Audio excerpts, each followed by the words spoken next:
চাচি আমার মার বাসা, ওখানে আমার মা থাকে। আমার মা ওসব পছন্দ করতো না, ওনারা একদম নিম্ন পরিবারের। বাবা খুব নিম্ন হ্যাঁ, পরিবারের ছিল। বাবা খুব নিম্ন পরিবারের ছিল, অশিক্ষিত ছিল, সে কিছু বুঝতো না, আর সে কোনো কর্মও পারতো না। তারপরে যাই হোক এভাবে মানে মা বাবা আমার যাই হোক সংসার হইতো, শুধু একটা কারণে আমার মা আমাকে নিয়ে নাকি আমি জানি দাদি বলছে যে মা আমাকে নিয়ে ঘুমাইছে, আমার বাবা অনেক রাতে আসছে, আসার পরে আমার মা অনেক ঘুমন্ত ছিল, বাবা দরজা লক করছে, মা খুলতে পারেনি, এই জন্য বাবা একটা খারাপ ভাষা করে গালাগালি করছে মাকে। মা বলছে না আমি আর তোমার সংসারই করব না, চলে যাব। পরে মা চলে গেছে, আর আসতেছে না। পরে আমার দাদি ফুপু সবাই চেষ্টা করছে যে তাকে নিয়ে আসার জন্য। আমার মা বলছে যে না, বগুড়ার মানুষ বলতেছে আমি ওর ভাত আর খাবোই না, আমার ও বাচ্চা দিলে দিবে, না দিলে না, আমি ওর সংসার করব না। এত একটা নিম্ন পরিবারের বাবার বাড়ি থেকে এত কিছু নিয়ে গেছি, তারপরেও আমার ওখানে জায়গা হচ্ছে না, বা ও আমার কথা শুনতেছে না, আমার প্রয়োজন নাই।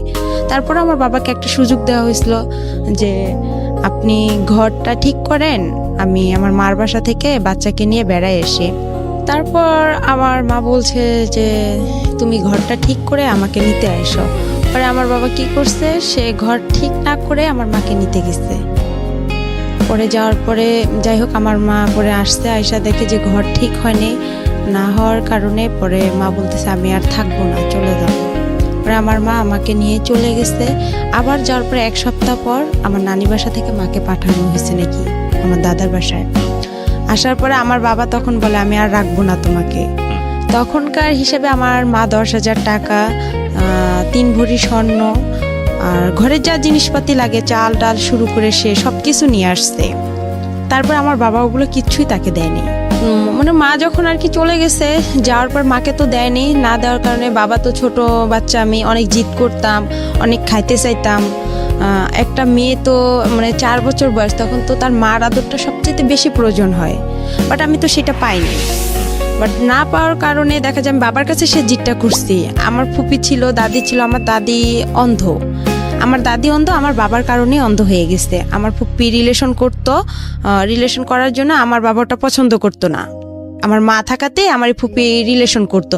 আর আমার মা যেহেতু ননদ আর ভাইয়ের বউ, মানে সব ফ্রি ভাবে বলতো আমার মাকে, তো ফুপি এসব করতো। আমার বাবা এসব শুনছিল, শোনার পরে দাদি বাতাস উঠছে অনেক, দাদিকে জুতা দিয়ে, বালু ছিল বাসায় অনেকগুলো, পরে আর কি বাবা হচ্ছে জুতা দিয়ে দাদিকে মারতে গিয়ে জুতার বালুগুলো দাদির চোখে গেছিল। তারপরে আর কি বাবা অনেক মারধর করতো, মানে অনেক জিদ করতো, মানে কিছু কিন্তু দাদি ফুপু আমাকে কেউ মানুষ করেনি। সবারই পরিবার ছোট ছিল, আবার এতটা তারা অর্থ ছিল না, সবাই দিন মজুর করতো, কে আমাকে আর দেখবে, আমি তো ছোট বাচ্চা, এত কেয়ার দিয়ে তো রাখার মতো সময় নেই তাদের। পরে বাবার কাছে জিদ করতাম, বাবা মানে এই জন্য মারতো বেশি করে আমাকে। কুয়া আছে গ্রামের যে কুয়া, আমার বাবা আমাকে কুয়াতেও ফেলে দিছিল, শুকনা কুয়া। পরে আমার মেজো ফুপুর ছেলে আমাকে উঠাইছে ওই কুয়া থেকে, দুধের জন্য অনেক কান্না করছিলাম। আর আমার বাবা তখন থানাতে, আমাদের ভ্যান্না পীরগঞ্জ বলে বড় দরগা, ওখানে থানাতে আমার আব্বা ওখানে বাবুর্চি হিসাবে কাজ করছিল। ওখানকার দারোগার ওয়াইফের বাচ্চা ছিল না, উনি আমাকে চাইছিল, আমার বাবা বলছে না দিবে না, কিন্তু সে সারাদিন সকালে যায়, রাতে থাকার পরে আসতো, মানে তারপর আমাকে সে এতটা ভালোবাসতো না। তারপর আমার মার কাছে খবরটা চলে যায়, যার পর আমার মা বলে যে ওকে দিয়ে যাও রেবাকে আমার কাছে। তো আমার বাবা বলতেছে না, জীবন গেলেও দিব না। আর আমার আব্বু একটু বেশি থানা পুলিশ সে একটু করতো, আমার মারা আবার একটু ভয় করতো যে একটা মান সম্মানের ব্যাপার আছে থানা পুলিশের, আচ্ছা ওর মেয়েকে ওই নিয়ে থাক।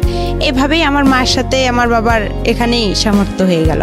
হওয়ার পরে আমি আর মানে তখন আমার দাদির কাছে ছিলাম, আমার রংপুরে আমার ছোট মার বাসা, ওখানে আমার আব্বু যে বাবুর্চির কাজ করতো, ওখানে যে আবার থানাতে আরেক লোক, উনি জানি কি কাজ করতো এটা জানি না, বাট উনি আবার বলছিল যে এখানে আমাদের রংপুরে এক মহিলা আছে, তুমি কি তাকে বিয়ে করবা? ওই মহিলার হচ্ছে আগে বিয়ে হয়ে গেছে, এরকম তুমি যদি বিয়ে করতে চাও। তো আমার বাবা বলছে আমার একটা মেয়ে আছে, কিন্তু তাকে বলতে হবে যে আমার মেয়েটা আছে, এভাবে তাকে দেখতে হবে। তারপরে যাই হোক তারা বিয়ে করছে আমাকে। তারপরে দেখা যায় মানে হালকা আমি যে একটু বুঝি যে মা কিরকম, না এতটাও বুঝি না যে আমার ওটা সৎ মা বা এরকম। ওখানে গেলাম, আমরা ভাড়া বাড়িতে উঠলাম রংপুরে শহরের ভিতরে। ভাড়া বাড়িতে ওঠার পরে আমার আব্বা ওখানে আপনার প্রথমে কাঁচামালের ব্যবসা দিল। কাঁচামালের ব্যবসা দেওয়াতে আমার আব্বু অনেক লস খাইলো। লস খাওয়ার পরে সে মানুষকে অনেক বাকি টেকি দিয়ে আমার সৎমা বাবার বাড়ি থেকে জায়গা বিক্রি করে আনছে। তারা আবার একটু স্ট্যান্ডার্ড ফ্যামিলি, সে আবার পছন্দ করতো না যে সে একদম রিক্সা চালাক ভ্যান চালাক, এটা তার একটা মানে মান সম্মানের ব্যাপার ছিল, সে চাইতো না। সে জায়গা বিক্রি করে এনে তাকে ওটা যে সে দেখে সেটাতেও লস খেলো। পরে তাকে কি করা হলো, রিক্সাতে দেওয়া হলো। রিক্সা চালায় আমার সৎমা আমাকে আবার এতটা ভালোবাসে না। মানে সে বলে যে সতীন নাই, সতীনের কোনো বাচ্চা কাচ্চাও ভালো লাগে না, আমি কি সতীনের সংসার করব? তখন এই আমাকে নিয়ে রেগুলার আমাদের ঝগড়া হয় আমার বাবা মার। মানে আমি আর কি, আমি তো কোনো কথা বলতে পারি না, তখন আমার টাইফয়েড নিউমোনিয়া।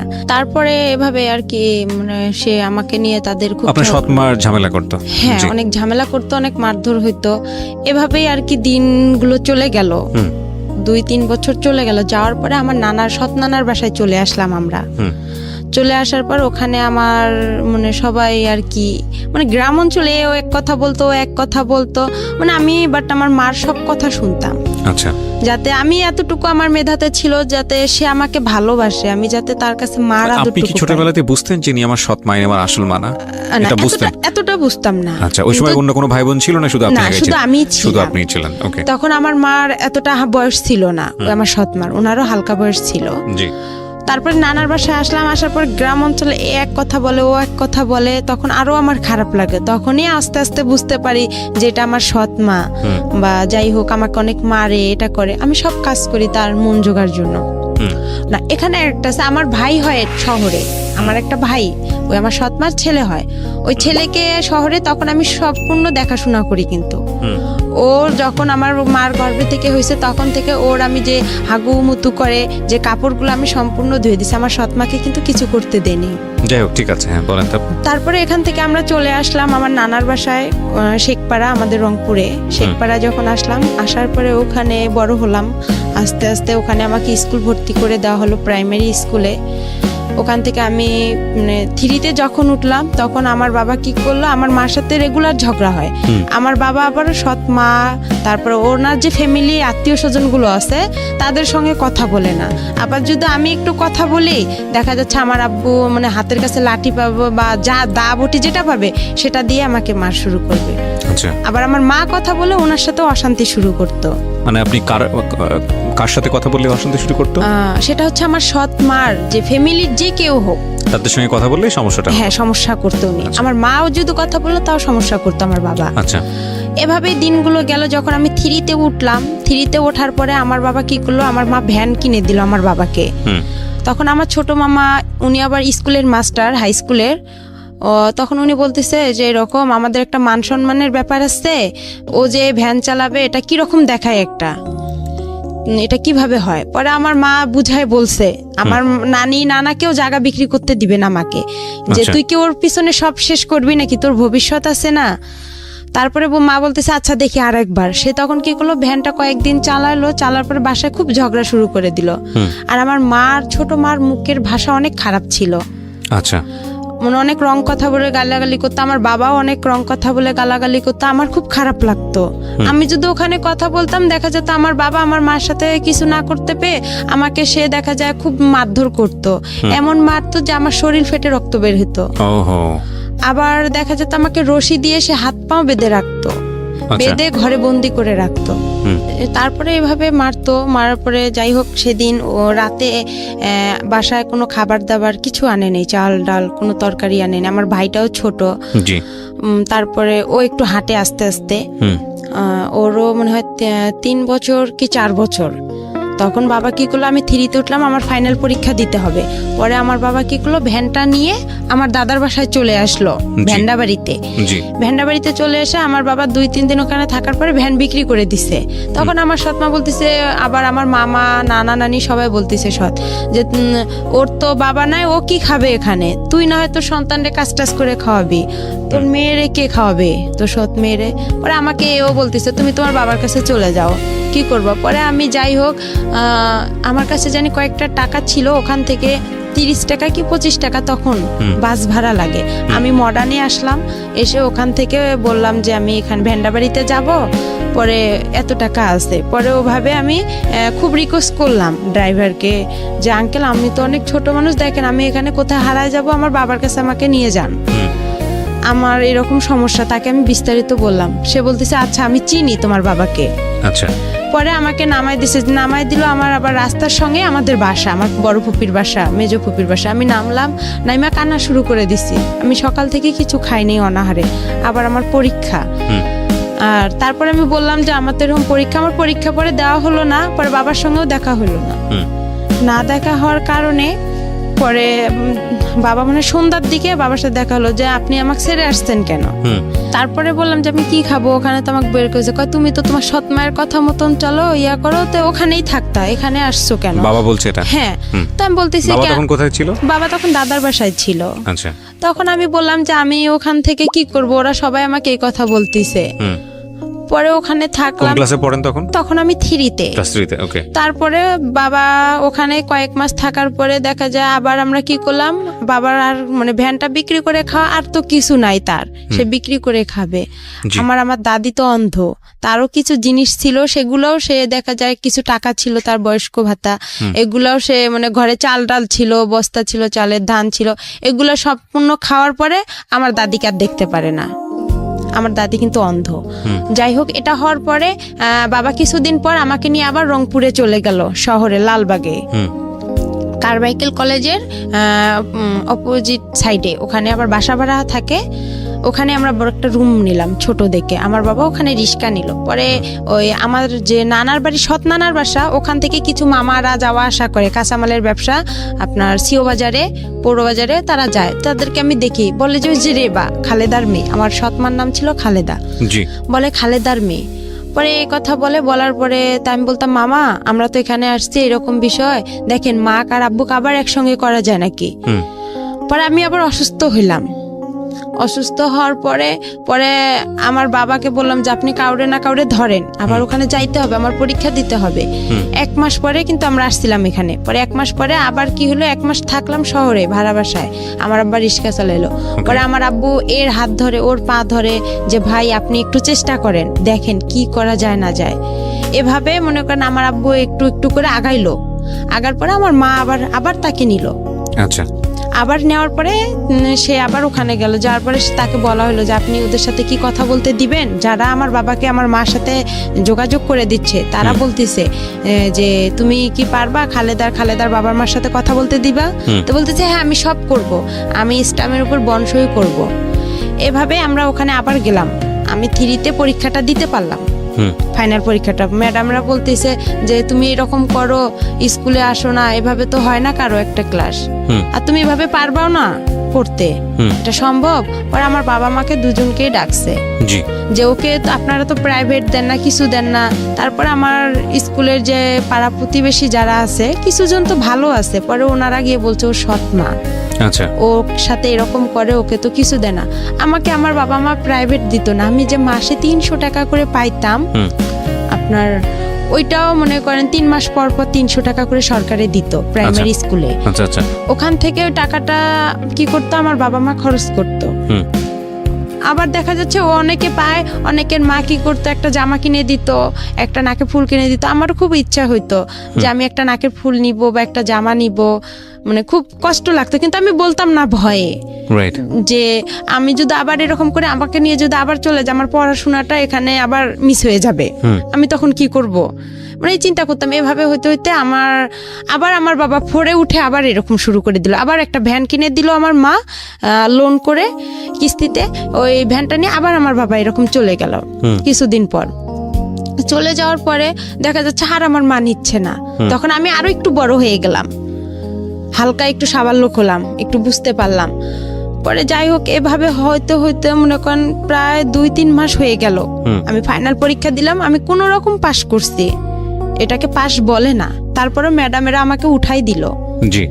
আমি কি করলাম, আমি তো পড়াশোনা করিনি, আমি কি করলাম, আমার পাশে আমার এক বান্ধবী ছিল রিপা, আশামণি, ওদেরকে দেখতে চাইতাম, ওরা লিখতো পরীক্ষার খাতা, আমি ওদের একটু উকি মেরে দেখতাম, কিন্তু ওরা আমাকে দেখাইতো না, যে ওরাও তো নাম্বার কম পাবে। ওরা দেখাইতো না। আমি কি করে পরে এর কাছে যাই, একটু শূন্য স্থান টিক চিহ্ন ম্যাডামকে বলি যে ম্যাডাম দেখেন একটু আমাকে দেন, আমি তো পরীক্ষা এরকম পড়তে পারিনি, আর বাবাও তো নিয়ে গেছে আমাকে ওদিকে, আর আমাদের সংসারে এমনি অনেক ঝগড়াঝাটি, আমাকে ফোরে উঠতেই হবে।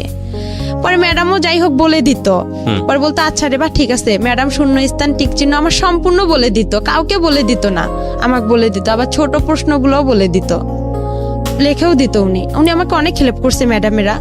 এভাবে ফোরে ওঠার পরে আবার উনি ওইরকম করলো, আবার আমার টেস্ট পরীক্ষা শুরু হলো ফোরে। হওয়ার পরে আবার আমার বাবা আমাকে নিয়ে গেল 2টা পরীক্ষা নাই দিতে, বাংলা ইংরেজি দিছি, তারপরে উনি আমাকে নিয়ে এভাবে চলে গেল। যাওয়ার পরে আবার কিছুদিন ভ্যান বিক্রি করে খেয়ে আবার ওই রকম বসেছিল। পরে আমার বাবা ঢাকায় আসছিল রাজমিস্ত্রির কাজ করার জন্য, আর আমাকে থুয়ে আসছিল আমার ফুপুর কাছে। ওখানে আমার ফুপুর কাছে আমি থাকি, তাদের ওখানে খাবার নাই দাবার নাই, কেউ আমাকে ভালোবাসে না, বলে তোমার বাবা নাই মা নাই টাকা পয়সা নাই, আমরাই তো দিন মজুর করে খাই, তোমাকে কি খাওয়াবো। পরে যাই হোক আমি দেখা যায় ছোট মানুষ, এর ওখানে আমাকে ডাকে, ও বলে যে তুমি এটা কাজ করো তাহলে তোমাকে আমি খাইতে দিব। আমি যে যেটা বলতো তার সেটাই কথা শুনতাম, তখন আমি খাইতে পারতাম। আবার দেখা যায় আমার দাদি অন্ধ ছিল, রান্না করতে পাইতো না, কোনো ছেলে মেয়ে তাকে দেখতো না। দেখা যায় পাশের বাড়ি থেকে তার চাচাতো ভাইয়ের বউ আছে বা এরকম আত্মীয় স্বজন, তাদেরকে দেখা যায় খাবার দিয়ে যেত দাদিকে। ওই খাবার ওখান থেকে আমার দাদি আবার কি করতো, উনি একটু খাইতো, আমাকে ডাকতো রে ভাই, আমি আবার দৌড়ে এসে খেয়ে নিতাম। বুঝতাম না যে দাদি কতটুকু খাইলো না খাইলো, পেট ভরলো কি না ভরলো। পরে আমার বাবা ওখান থেকে আসার পরে আমার বাবার খুব অবস্থা খারাপ ছিল, সে অসুস্থ ছিল, তার পুরা শরীরে পক্স বের হয়েছিল, তার হাতে কোনো টাকা পয়সা নাই। তার মেজো বোনের কাছে থাকলাম, তারাও আমাদের খাইতে দেয় না। আর একদিন হঠাৎ বৃষ্টি আসছে, খুব জোরে বৃষ্টি, আর খুব মানে ঠান্ডা লাগতেছে, টিন দিয়ে মানে পানি পড়তেছে। আমার বাবার আমি শুই, কিন্তু আমার ফুপি আমাদেরকে খেতা বালিশ কোনো কিছুই দেয়নি, বলতেছে তোমরা যেরকম অভিনয় করো সেরকম এখন থাকো, এভাবে তোমার বেশি তেল বান্ধা গেছে, আমার বাবাকে বলতেছে। তা আমি বলছি ফুপু আমাকে অনেক ঠান্ডা লাগতেছে, দেন একটা খেতা দেন। তো বলতেছে না, সে দেয়নি। ওভাবেই ছিলাম। থাকার পরে আমার বাবা 2 দিন পর আবার রংপুরে চলে গেল। রংপুরে যাওয়ার পরে আবার ওভাবেই সে এর হাত ধরে, ওর পা ধরে ধরে আমার সৎমার কাছে গেল। আমার সৎমা তাকে আবার গ্রহণ করে নিল। নেওয়ার পরে আমি 5-এ সমাপনী পরীক্ষা দিলাম 2010-এ। দেওয়ার পরে কেউ পরীক্ষা দিতে দিবে না আমাকে, কয় ও পারবে না। আমার মা মানে প্রতিবেশী মামিরা ছিল যারা আমার স্কুলের ফ্রেন্ডগুলো, ওরাও বলতো যে না ও পরীক্ষা দিতে পারবে না। ম্যাডামও বলতো যে না রে বা তোমার আর সম্ভব না, কেন এটা সমাপনী পরীক্ষা, এখানে ফাজলামি করার জায়গা না, আর তুমি পারবা না, তোমার কোচিং নাই, প্রাইভেট নাই, কিছু নাই, তুমি কিচ্ছুই পারবা না। পরে আমি সবার কথা অমান্য করে আমি বলছি না আমি পরীক্ষা দিবই, আমি পাইলে পাবো না পাইলে নাই, এটা আমার কোনো দেখার বিষয় নাই। তারপর আমার সৎমাও দিবে না। এখন আমার পরীক্ষাটা হচ্ছে আমার বাসা থেকে অনেক দূরে, এখন আমাকে সকালবেলা কে রেখে আসবে, রাখার লোকও নাই। পরে আমি মানে এতটা পড়তেও পারি না, গাইড নাই, কিভাবে পড়বো। যাই হোক একটু করে মানে যতটুকুই পড়ছি, আল্লাহ আমার পাশে ছিল বিধায় আমি মনে হয় পরীক্ষাটা দিতে পারছি, পাশও করছিলাম। কোন ক্লাসে? 5-এ। ক্লাস 5? হ্যাঁ 5-এ 2010-এ। পরে আমার একটা মামাতো ভাই আমাকে রেগুলার রেখে আসতো সকালবেলা, আর আসার সময় আমি হেঁটে আসতাম, বান্ধবীদের সাথে হেঁটে আসতাম। ওখানে একটা ছেলের সঙ্গেও আসতাম। ওই ছেলেটাকে আমার প্রথম 5-এ ওকে পছন্দ হয়েছিল। ওর নাম হেলাল ছিল, ওর বাসা আমাদের ওখানে পানবাড়িতে। ওকে খুব আমি পছন্দ করছিলাম, কিন্তু ও বুঝতো না যে আমি ওকে কতটা পছন্দ করি, আর আমিও বুঝতাম না যে প্রেম কি জিনিস, কিন্তু ভালো লাগতো ওকে। কোন ছেলেটাকে? এটা হেলাল, ওর নাম হচ্ছে হেলাল। আমার স্কুলে না, ওই অন্য স্কুল থেকে আর কি পরীক্ষা দিতে গেছিলাম আমরা। আচ্ছা, ও একই ক্লাসে ছিল? হ্যাঁ একই ক্লাসে, সমাপনী পরীক্ষা দিতে গেছিলাম। তখন তো অন্য স্কুল থেকে দেখা যায় যে একটা বোর্ডে আমরা সবাই পরীক্ষা দিছি। পরে ও আমাদের ক্লাসেই বসতো, আমার পাশে 2 জন ছেলে ছিল, আমি মাঝখানে ছিলাম। পরে ওদের দেখছি, আমি নিজেও কিছু বাসায় পড়ছিলাম, ওগুলা দেখে আমি পরীক্ষা দিছিলাম। পরে ওই ছেলেটাকে খুব পছন্দ হয়েছিল, মনে হয় ওর সাইকেলে আমি একদিন আসছিলাম, আর বাকি দিনগুলো আমি হেঁটে হেঁটেই আসছি।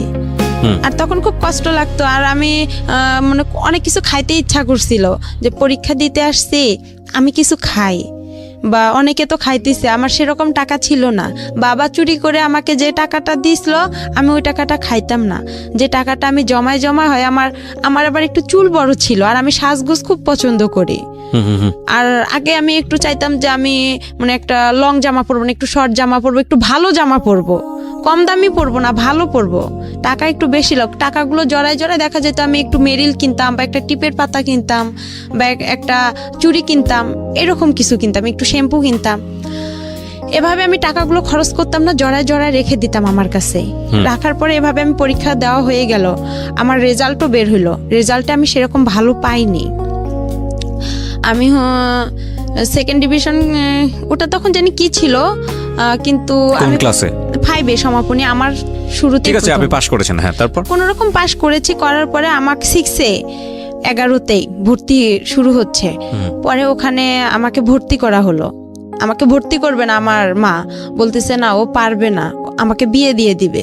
আমার বিয়ের জন্য ছেলে খুঁজতেছে অনেক, এরা বিয়ের জন্য ছেলে খুঁজতেছে। এক ছেলে, ও হচ্ছে, এটা বলবো কি না বলবো এটা অনেক খারাপ কথা, আমি চাচ্ছি না যে এই কথাটা না চাইলে বলা দরকার নেই, এটা হ্যাঁ, বলার। আপনি বোঝান আপনাদেরকে কি হয়েছে। হ্যাঁ, এই ছেলেটা একটা দুর্ঘটনা ঘটাইছে, ঘটার পর ওই ছেলেকে দিয়ে আমার বিয়ের কথা বলতেছে আমার মা। ছেলে আপনার গ্রাম অঞ্চলে টলি চালায়, পাওয়ার টলি, জমি চাষ করে। ওই ছেলে, হ্যাঁ টলার, ওই ছেলেকে দিয়ে আমার বিয়ে দিবে। তা আমি বলতেছি ওই ছেলে একটা এত বড় দুর্ঘটনা ঘটাইছে, ওকে আমি বিয়ে করব না। আমি আর কি মনে মনে এটা ভাবতেছি যে না, আমি কখনোই ছেলেকে বিয়ে করব না। আমার বাবাও রাজি না, যে আমার মেয়ে এখনো সাবালক হয়নি আর আমি বিয়ে এখনই দিব না। আমি যখন ক্লাস 5-এ পড়ি তখনও, বাট আমি জামা সেভাবে পরি না, সেভাবে প্যান্টও পরি না, খোলামেলায় আমি ছোট মানুষ, ছোট বাচ্চা, হ্যাঁ, এত বুঝতাম না যে আমি এখনো বড় হইছি, আমি ভাবতাম যে আমি এখনো ছোট আছি। কিন্তু আমার মার কাছে আমি খুব বড় ছিলাম, সে আমাকে খুব দ্রুত বিয়ে দিতে পারলে হয়তোবা সে বেঁচে যাইতো, এটা ভাবছিল। কিন্তু সে আমাকে অনেক জিদ করে বিয়েটার কথা বলছিল। আমি পরে আমার বাবা বলছে না, আমিও বলছি যে না, বিয়ে করব না এখন। আমি ইউসেপ টেকনিক্যাল আমাদের ওখানে শুরু হয়েছে, ওখানে আমি ভর্তি হব। আচ্ছা, টেকনিক্যালি আপনি কি করবেন? টেকনিক্যালে ওখানে হচ্ছে আপনার ট্রেড অনুযায়ী কাজ শেখাচ্ছে। আপনি কাজ শিখবেন ওখানে? হ্যাঁ, ওখানে। লেখাপড়া বাদ দিয়ে আপনি কাজ শিখবেন? হ্যাঁ, শিখছে। আমি ভর্তি হলাম, শিখছে। ভর্তি হওয়ার পরে আমার ওই মার যে ছোট ভাই, উনি আবার হাই স্কুলের মাস্টার গণিতের। পরে ওখানে আমার সব মানে ফ্রি করা হলো না, একটা হাফ ফ্রি ফুল ফ্রি আমার উপবৃত্তিও ওখানে দেওয়া হলো। দেওয়ার পরে আবার শিখছে, পড়ার সময় আবার আমার বাবা পাগলামি শুরু করে দিল, ওই আগেরটাই। আবার উনি চলে গেল, যাওয়ার পরে আমি আর চলে গেলাম না, আমিও থাকলাম। থাকার পরে দেখা যায় আমার বাবা আসতেইছে না আর। তখন আমার মার বার ভ্যানটা দেয়নি, ভ্যান বাসায় ছিল। পরে আবার বাবা চলে গেল, পরে আমিও আবার 2-3 দিন এখানে থাকার পরে, রংপুরে থাকার পরে, নানার বাসায় থাকার পরে আমিও চলে গেলাম দাদার বাসায়। যাওয়ার পরে আবার বাবাকে নিয়ে আসলাম, নিয়ে আসার পরে আবার আমরা ভাড়া বাড়িতে উঠলাম। ওখানে আমার মিস গেল, মিস যাওয়ার পরে আবার আমরা ভাড়া বাড়িতে উঠলাম। ওঠার পরে আবার ওখানে আমার বাবা আবার রিক্সা নিল। ওভাবে আমাদের মনে করেন 2-3 মাস চলে গেল। যাওয়ার পরে আমার বাবা কি করলো, আমার এক মামাকে আবার ধরলো যে আমি বাসায় যাব, আবার আপনি কি করবেন? পরে আমিও ভাবতেছি যে একটা মান সম্মানের ব্যাপার, আমি তো এখন আস্তে আস্তে বড় হইতেছি, কি করব, মানে খুব খারাপ লাগতেছিল। আর একদিন খাইতে পারতাম, একদিন খাইতে পারতাম না, আর আমি রান্না করতে পারতাম না। মানে ভাড়া বাড়িতে ছিলাম, সবাই তো সবার কেয়ার করে না। পরে যাই হোক, এভাবে দিনগুলো গেল। যাওয়ার পরে ভাত রান্না করতাম, আপনার মাটির যে পাত্র আছে ওটাতেও তরকারি রান্না করতাম, ওটাতেও ভাত রান্না করতাম। কিন্তু গ্যাস ছিল না, আমাদের রংপুরে এখনো গ্যাস হয়নি। আচ্ছা, তো তখন আবার কি ছিল, একগুলো লম্বা লম্বা কাঠ ছিল, ওগুলো গোল করে কেটতে হয়, কাইটটা আবার আপনার কেরোসিন তেল দিয়ে ধরাইতে হয়। আমি খুব কষ্ট করে ধরাইতাম। আর একদিন রান্না করতে গেছি মাটির পাতিলে মুরগির গোস্ত, পরে দেখি মাটির পাতিল ভেঙে সব পড়ে গেছে চুলার নিচে। ওগুলো আপনি কি রান্না করেন নিজের জন্য খাওয়ার জন্য? হ্যাঁ, নিজে, বাবার জন্য আর আমার জন্য খাবার। এখন হোটেল থেকে খাবার খাওয়া তো আর পোষাইতো না। বাবা যে ইনকাম করতো, সেই ইনকামে দেখা যায় রিস্কার যে আপনার যে ভাড়াটা ওখানে মানে ইনকাম করে নাকি রাতে আবার একটা জমা দিতে হয়, সে জমাটা যদি এখন দেয় তাহলে আমাদের আর খাবারের টাকা থাকতো না। আমার বাবা যে এদিকে যাওয়ার জন্য এর কাছে যাইতো, ওর কাছে যাইতো, দেখা যায় সে সময় পাইতো না, যে ইনকামটা করতো জমাটাই দিতে পারতো না, তাহলে কিভাবে খাবো? একবেলা রান্না করতাম, 2 বেলা খাইতাম। সেদিন আবার ওগুলো পড়ে গেছে। আমার বাবার সঙ্গে থাকতেন হ্যাঁ, থেকে ওই টেকনিক্যালি ওটা পড়াশোনা করতেন না, ওটা ওখানেই আপাতত বন্ধ থাকলো। ভর্তি হওয়ার কথা ছিল, কিন্তু এই যে বাবা মাঝখান থেকে চলে আসলো, আর ওটা ভর্তি আমার বাবার সঙ্গে থাকতেন, বাবাকে রান্না করে খাওয়াতেন। হ্যাঁ, আর মা থাকতো হচ্ছে বাড়িতে। হ্যাঁ, মা থাকতো নানার বাসায়, আমার ভাইকে নিয়েই থাকতো। আপনি মার সঙ্গে থাকতে পারতেন না, কারণ সৎমা আপনার সঙ্গে খারাপ আচরণ করতো। সে চিন্তা করতো যে আমি ইনকাম করতে পারি না, ওকে খাওয়াবো কি? আমার আচ্ছা। তো ছেলে আছে, তাকে তো খাওয়াইতে হবে। ওকে, আপনার বাবা খরচ দিত না আপনার সৎ মাকে? না, সে খরচ ও। দিত না, টোটালি বন্ধ ছিল। ঠিক আছে, বলেন তারপর। তারপরে যাই হোক এভাবে আর কি আমি ওখানে পরে মুরগির মাংস পড়ে গেছে, আর অনেক শীত ছিল। আমার বা একটা চকি ছিল, ভাড়া বাসায় একটা চকি দিত বাড়িওয়ালারা। চকিতে খেতা বালিশ কোনো কিছুই ছিল না। পরে যে আমাদের রংপুরের অঞ্চলের ভাষায় বলে যে আপনার পল, যেটা খ্যার, ওই খ্যার কি করলো আমার বাবা কিনে আনলো, আয়না নিচে বিছাই দিল। আর টিনের ঘর, অনেক বাতাস আসে, গাড়ি চলাচল করে রাস্তা দিয়ে, আর ওই বাতাসটা আসতো। আর আমার বাবার একটা লুঙ্গি আমি গায়ে দিয়েছিলাম, আর শীতে অনেক কাঁপছিলাম। আমার বাবা অনেক মানে হাত পা অনেক কোকড়া করে শুয়েছিল, আমিও ছিলাম। আমার বাবা আলাদা থাকতো, আমি নিচে থাকতাম। আর মাটি থেকে যে একটা ঠান্ডা ভাবটা ওটাও আসতো, ঠান্ডাতে খুব কষ্ট হইতো আমার থাকতে। পরে মুরগির ওটা পড়ে গেছিল, যাওয়ার পরে বাবা অনেক মারধর করছিল আমারে, বলতেছে এত কষ্ট করে আনছি সেটা ফালাই দিলা। আমি বলে আমি তো পারি না, আমি কি করব। আমার মাকে আবার যা বলছে যে এরকম ওর মেয়ে হচ্ছে রাস্তায় কাগজ কুড়াচ্ছে, মিথ্যা কথা আর কি বলছে। হ্যাঁ, সৎমাকে বলছে। পরে আমার বাবা আবার কি করছে, এই কথা শুনতে পারছে, শুনতে পাইরা আবার বলতেছে যে তুই কি কাগজ কুড়াইছিস? তা আমি বলতেছি না, আমি এসব জানি না। কয় শেখপাড়া থেকে খবর আসছে আমার কানে। আমি বলছি আমি বলতে পারি না। পরে এমনও খবর গেছে, আপনি কি কাগজ করে কুড়িয়েছিলেন? না, কিন্তু আমার মার কানেই খবরগুলো দিয়ে দিছে, যে মামারা আমাকে দেখছিল বা ভাই প্রতিবেশী যারা দেখছিল তারা আর কি এই ধরনের কথাগুলো আমার মাকে গিয়ে বলছে যে আমাকে নাকি ভূত ধরছে, আমি পাগল হয়েছি, এরকম। কিন্তু আমি অসুস্থ হয়েছিলাম, এটা একটা মিথ্যা কথা বলছিল আমার বাবা, যে আমার মেয়ে একটু খুবই অসুস্থ আর মাকে দেখার জন্য অনেক পাগল হয়ে গেছে। পরে আবার কি করলাম, এভাবেই গেলাম। আবার আমার বাবা কি করলো, মামা মামির হাত পা ধরলো, প্রতিবেশী মামা মামির হাত পা ধরে আবার আমার মার সাথে মোবাইলে কথা হয়। আমার মা আমার হচ্ছে মামিদের মোবাইল থেকে আমার বাবার সাথে কথা বলে, আমিও কথা বলি যে আমাদেরকে নিয়ে যান, আমাদের এখানে খুব কষ্ট হইতেছে। আর এরকম সৎ মাকে? হ্যাঁ। তো আপনি আসল মার সঙ্গে যোগাযোগ করছিলেন না কেন? আসল মার সঙ্গে যোগাযোগ করছিলাম, বাট আমার ওই সময়টাতে যোগাযোগ করেছিলেন? না না, কেন করেননি? করিনি, আমি তো তার বাসা চিনি না। বাবাকে বলেননি কখনো যে বাবা আমাকে আসলে? না, তার কথা বললে বাবা অনেক মারধর করতো। ঠিক আছে, ওকে, পয়েন্ট। তারপরে এভাবেই হচ্ছে আবার গেলাম, ওখানে যাওয়ার পরে বিচার সালিশ বসলো। আমার বাবা আবার আমাকে শিখাই দিছিল যে তুমি ভূতের অভিনয় করবা। পরে আমি আবার কি করলাম, যে আমার মাথা ভারী হয়ে গেছে, আমার খুব খারাপ লাগতেছে, হাত পা জ্বলা করতেছে। মানে আমাকে বলতেছে যে তুমি এরকম করলে তোমার মা তোমাকে ওখানে রাখবে, আমাকেও রাখবে। আচ্ছা। পরে আর কি যাই হোক আমি বলতেছি আমার হাত পা, আমাকে যেভাবে আর কি আমার বাবা বলছিল যে তুমি এভাবে বলবা যে আমার মাথা ঘুরাইতেছে, আমার খারাপ লাগতেছে, তখন আমি এভাবেই বলছি। বলার পরে আমার কি করলো, আমার মামা বলতেছে তাহলে ডক্টর ডাকি, তাহলে ওই যে আমার আবার সৎ না, উনি আবার কবিরাজ ছিল, বলতেছে ওনাকে ডাকি। পরে উনি যাই হোক ডাইকা গা ঝাইরা দিছে। আমি আর পাইতেছি না যে আমি আর কি বলবো না, আর এসব করাটাও ঠিক না, আমি মনে মনে চিন্তা করতেছি। পরে আমি পানি টানি খেয়ে একদম ফুল রেস্ট নিলাম। পরে দেখতেছি ওরা সবাই মিলে যাই হোক আমার মা আর বাবাকে একসঙ্গে করে দিল। দেওয়ার পরে ওখানে থাকার পরে 2-1 মাস হয়ে গেল। হওয়ার পরে আবার আমি 6-এ ক্লাস করতেছিলাম। তখন আমার ছোট মা বলতেছে যে এরকম করাটা কি ঠিক?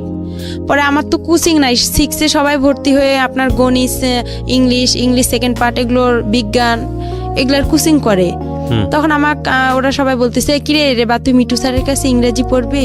তখন আমি বাসায় এসে বললাম যে এরকম প্রাইভেট দিতে হবে, তো আমারে কোচিং করতে হবে, না হলে স্যারেরা অনেক বকাবকি করে। পরে আমার ছোট মামা, আলমগীর মামা, আমাদের ক্লাস নিল, প্রথম ক্লাস গণিত। সেদিন উনি অঙ্ক দিছে, আমি অঙ্ক পারিনি। না পারার কারণে আমার মামা আমাকে 2 হাতে মানে একটা বড় বাঁশের লাঠি দিয়ে আমার 2 হাতে মানে 6টা কি 5টা মারছে, অনেক জোরে জোরে। ক্লাস 6-এর ঘটনা? হ্যাঁ, ক্লাস 6-এর ঘটনা। কেন পারোনি? পরে আমি টেনশন, বাসায় আসলাম, আইসা খারাপ লাগলো যে আপন মামা হলে কি পারতো সে আমাকে মারতে? সে তো জানে যে আমাদের ফ্যামিলির অবস্থাটা কি, আর আমি তো কোচিং করতে পারবো না, আমার তো সেরকম সামর্থ্য নাই, আর আমি কোনো স্যারের কাছেও যা বলতে পারবো না। কিন্তু আমার মামার এখানে আরো একটা ভুল হয়েছে, সে বুঝতে পারছিল যে তার বোনের এতটা সমস্যা, আমার বাবার অবস্থা খারাপ, তার একটা উচিত ছিল যে তার সবগুলো স্যারদের সঙ্গে কথা বলে আমাকে সব হাফ ফুল মানে ফ্রি করে দিছে, স্কুলের যে বেতন মাইনাগুলো দেওয়া লাগবে না, উপবৃত্তি করে দিছে। তার একটা উচিত ছিল যে একটা এরকম অসহায় মেয়ে সবাই থেকেও না থাকা, তাকে আমরা একটু যদি কোচিং দেই, সব স্যারেরা মিলে সবাই যদি একটু হেল্প করতাম, তাহলে আজকে হয়তো বা আমার জীবনটা আরও বেশি ভালো হতো। তারপরে এভাবে আমি আবার কি করলাম যে দেখি কোচিং টুচিং পাইতেছি না, পরীক্ষাও দিতে পাইতেছি না। পরে আমি কি করলাম, ওই যে আপনার টেকনিক্যালে ভর্তি হওয়ার জন্য আমি বাসা থেকে মাকে চাপ দিলাম। আচ্ছা, পরে আমার কাছে কিছু টাকা ছিল, আমার দাদিও কিছু টাকা দিছিল, ওই দিয়ে আমি 2টা মুরগি কিনছিলাম বাসায়। মুরগি কেনার পরে আমার আবার যে বয়সটা, এই বয়সে আবার আমার জন্ম নিয়ন্ত্রণের কার্ড হবে না। জন্ম নিবন্ধন। হ্যাঁ, জন্ম নিবন্ধন, ওটা কার্ড হবে না। না হওয়ার কারণে এখন ওখানেও তো আমাকে ভর্তি নিবে না। ওখানে যে আপুগুলো পড়ছে ওদের সাথে আমি যোগাযোগ করছি যে আপু আমিও টেকনিক্যালে ভর্তি হব। পরে আমি গেলাম, আমাকে স্যারেরা বলতেছে তুমি অনেক ছোট, তোমার বয়স নাই, তোমাকে এখানে নেওয়া যাবে না। আর এখানে আমরা সাধারণত নেই 13 থেকে 14 বছরের মেয়েদেরকে, তোমার তো সে বয়সটা এখনো হয়নি, তুমি তো কথাই বলতে পারবে না। পরে আমি বললাম স্যার আপনারা তারপরে দেখেন না, এখানে তো গরিব অসহায় মেয়েদেরকে বেশিরভাগ নেওয়া হয়, যাদের পরিবার খারাপ। তারপর আমি বললাম যে আপনি আমার বাসায় যায়েন, যাওয়ার পরে দেখেন। পরে সেদিন গেলাম, নিল না আমাকে। তারপরে আবার আমি বাসায় আসলাম, আসার পরে মাকে বললাম যে আমাকে তো নিতেছে না। পরে আমার মামা, যে ছোট মামা গণিত মাস্টার, ওনার সঙ্গে আবার আমাদের হচ্ছে ওখানকার একজন ভালো ব্যক্তি, উনি খুব প্রভাবশালী লোক, ওনার সাথে আবার আমার মামার খুব ভালো একটা সম্পর্ক। পরে আমার মা কি করলো, ওনাকে বললো, ওনার দ্বারাই আবার কি করলো, ওনাকে বললো যে আমার ভাগ্নিটা এরকম টেকনিক্যালে ভর্তি হতে চাচ্ছে, ফ্যামিলি এরকম, একটু আপনি চেষ্টা করে দেখেন। উনি আবার হচ্ছে আমি যে প্রাইমারি স্কুলে পড়ছি ওই ম্যাডামের হাজবেন্ড। ও পরে এখন হচ্ছে আমার ম্যাডামও বলছে যে, ম্যাডামের বাসায় 2-3 দিন গেছিলাম, যাওয়ার পরে ম্যাডামকে বলছে যে আমার ম্যাডাম এরকম অবস্থা, আপনি তো সব কিছুই জানেন। ম্যাডামরাও সবাই জানতো যে আমার ফ্যামিলিটা এরকম। জানার পরে যাই হোক, ম্যাডাম কি করছে, আবার ওনার হাজবেন্ডকে বলছে, রেবাকে দেখো একটু চেষ্টা করে টেকনিক্যালে ভর্তি করে দেওয়া যায় নাকি। পরে স্যার উনি আবার গেল, যাওয়ার পরে স্যারের সঙ্গে কথা বললো ইউসেফ টেকনিক্যালে। বলার পরে স্যার বলতেছে আচ্ছা ঠিক আছে, আমরা দেখবো, আমরা আগে বাড়ি দেখবো, উনি বড় লোক না কীরকম, আপনাদের কথায় তো এখানে বিশ্বাস হবে না, আমরা নিজে গিয়ে যাচাই করে তারপরে নিব। আর উনি তো অনেক ছোট, তো বলতেছে একটু দেখেন, চেষ্টা করে নেওয়া যায় নাকি।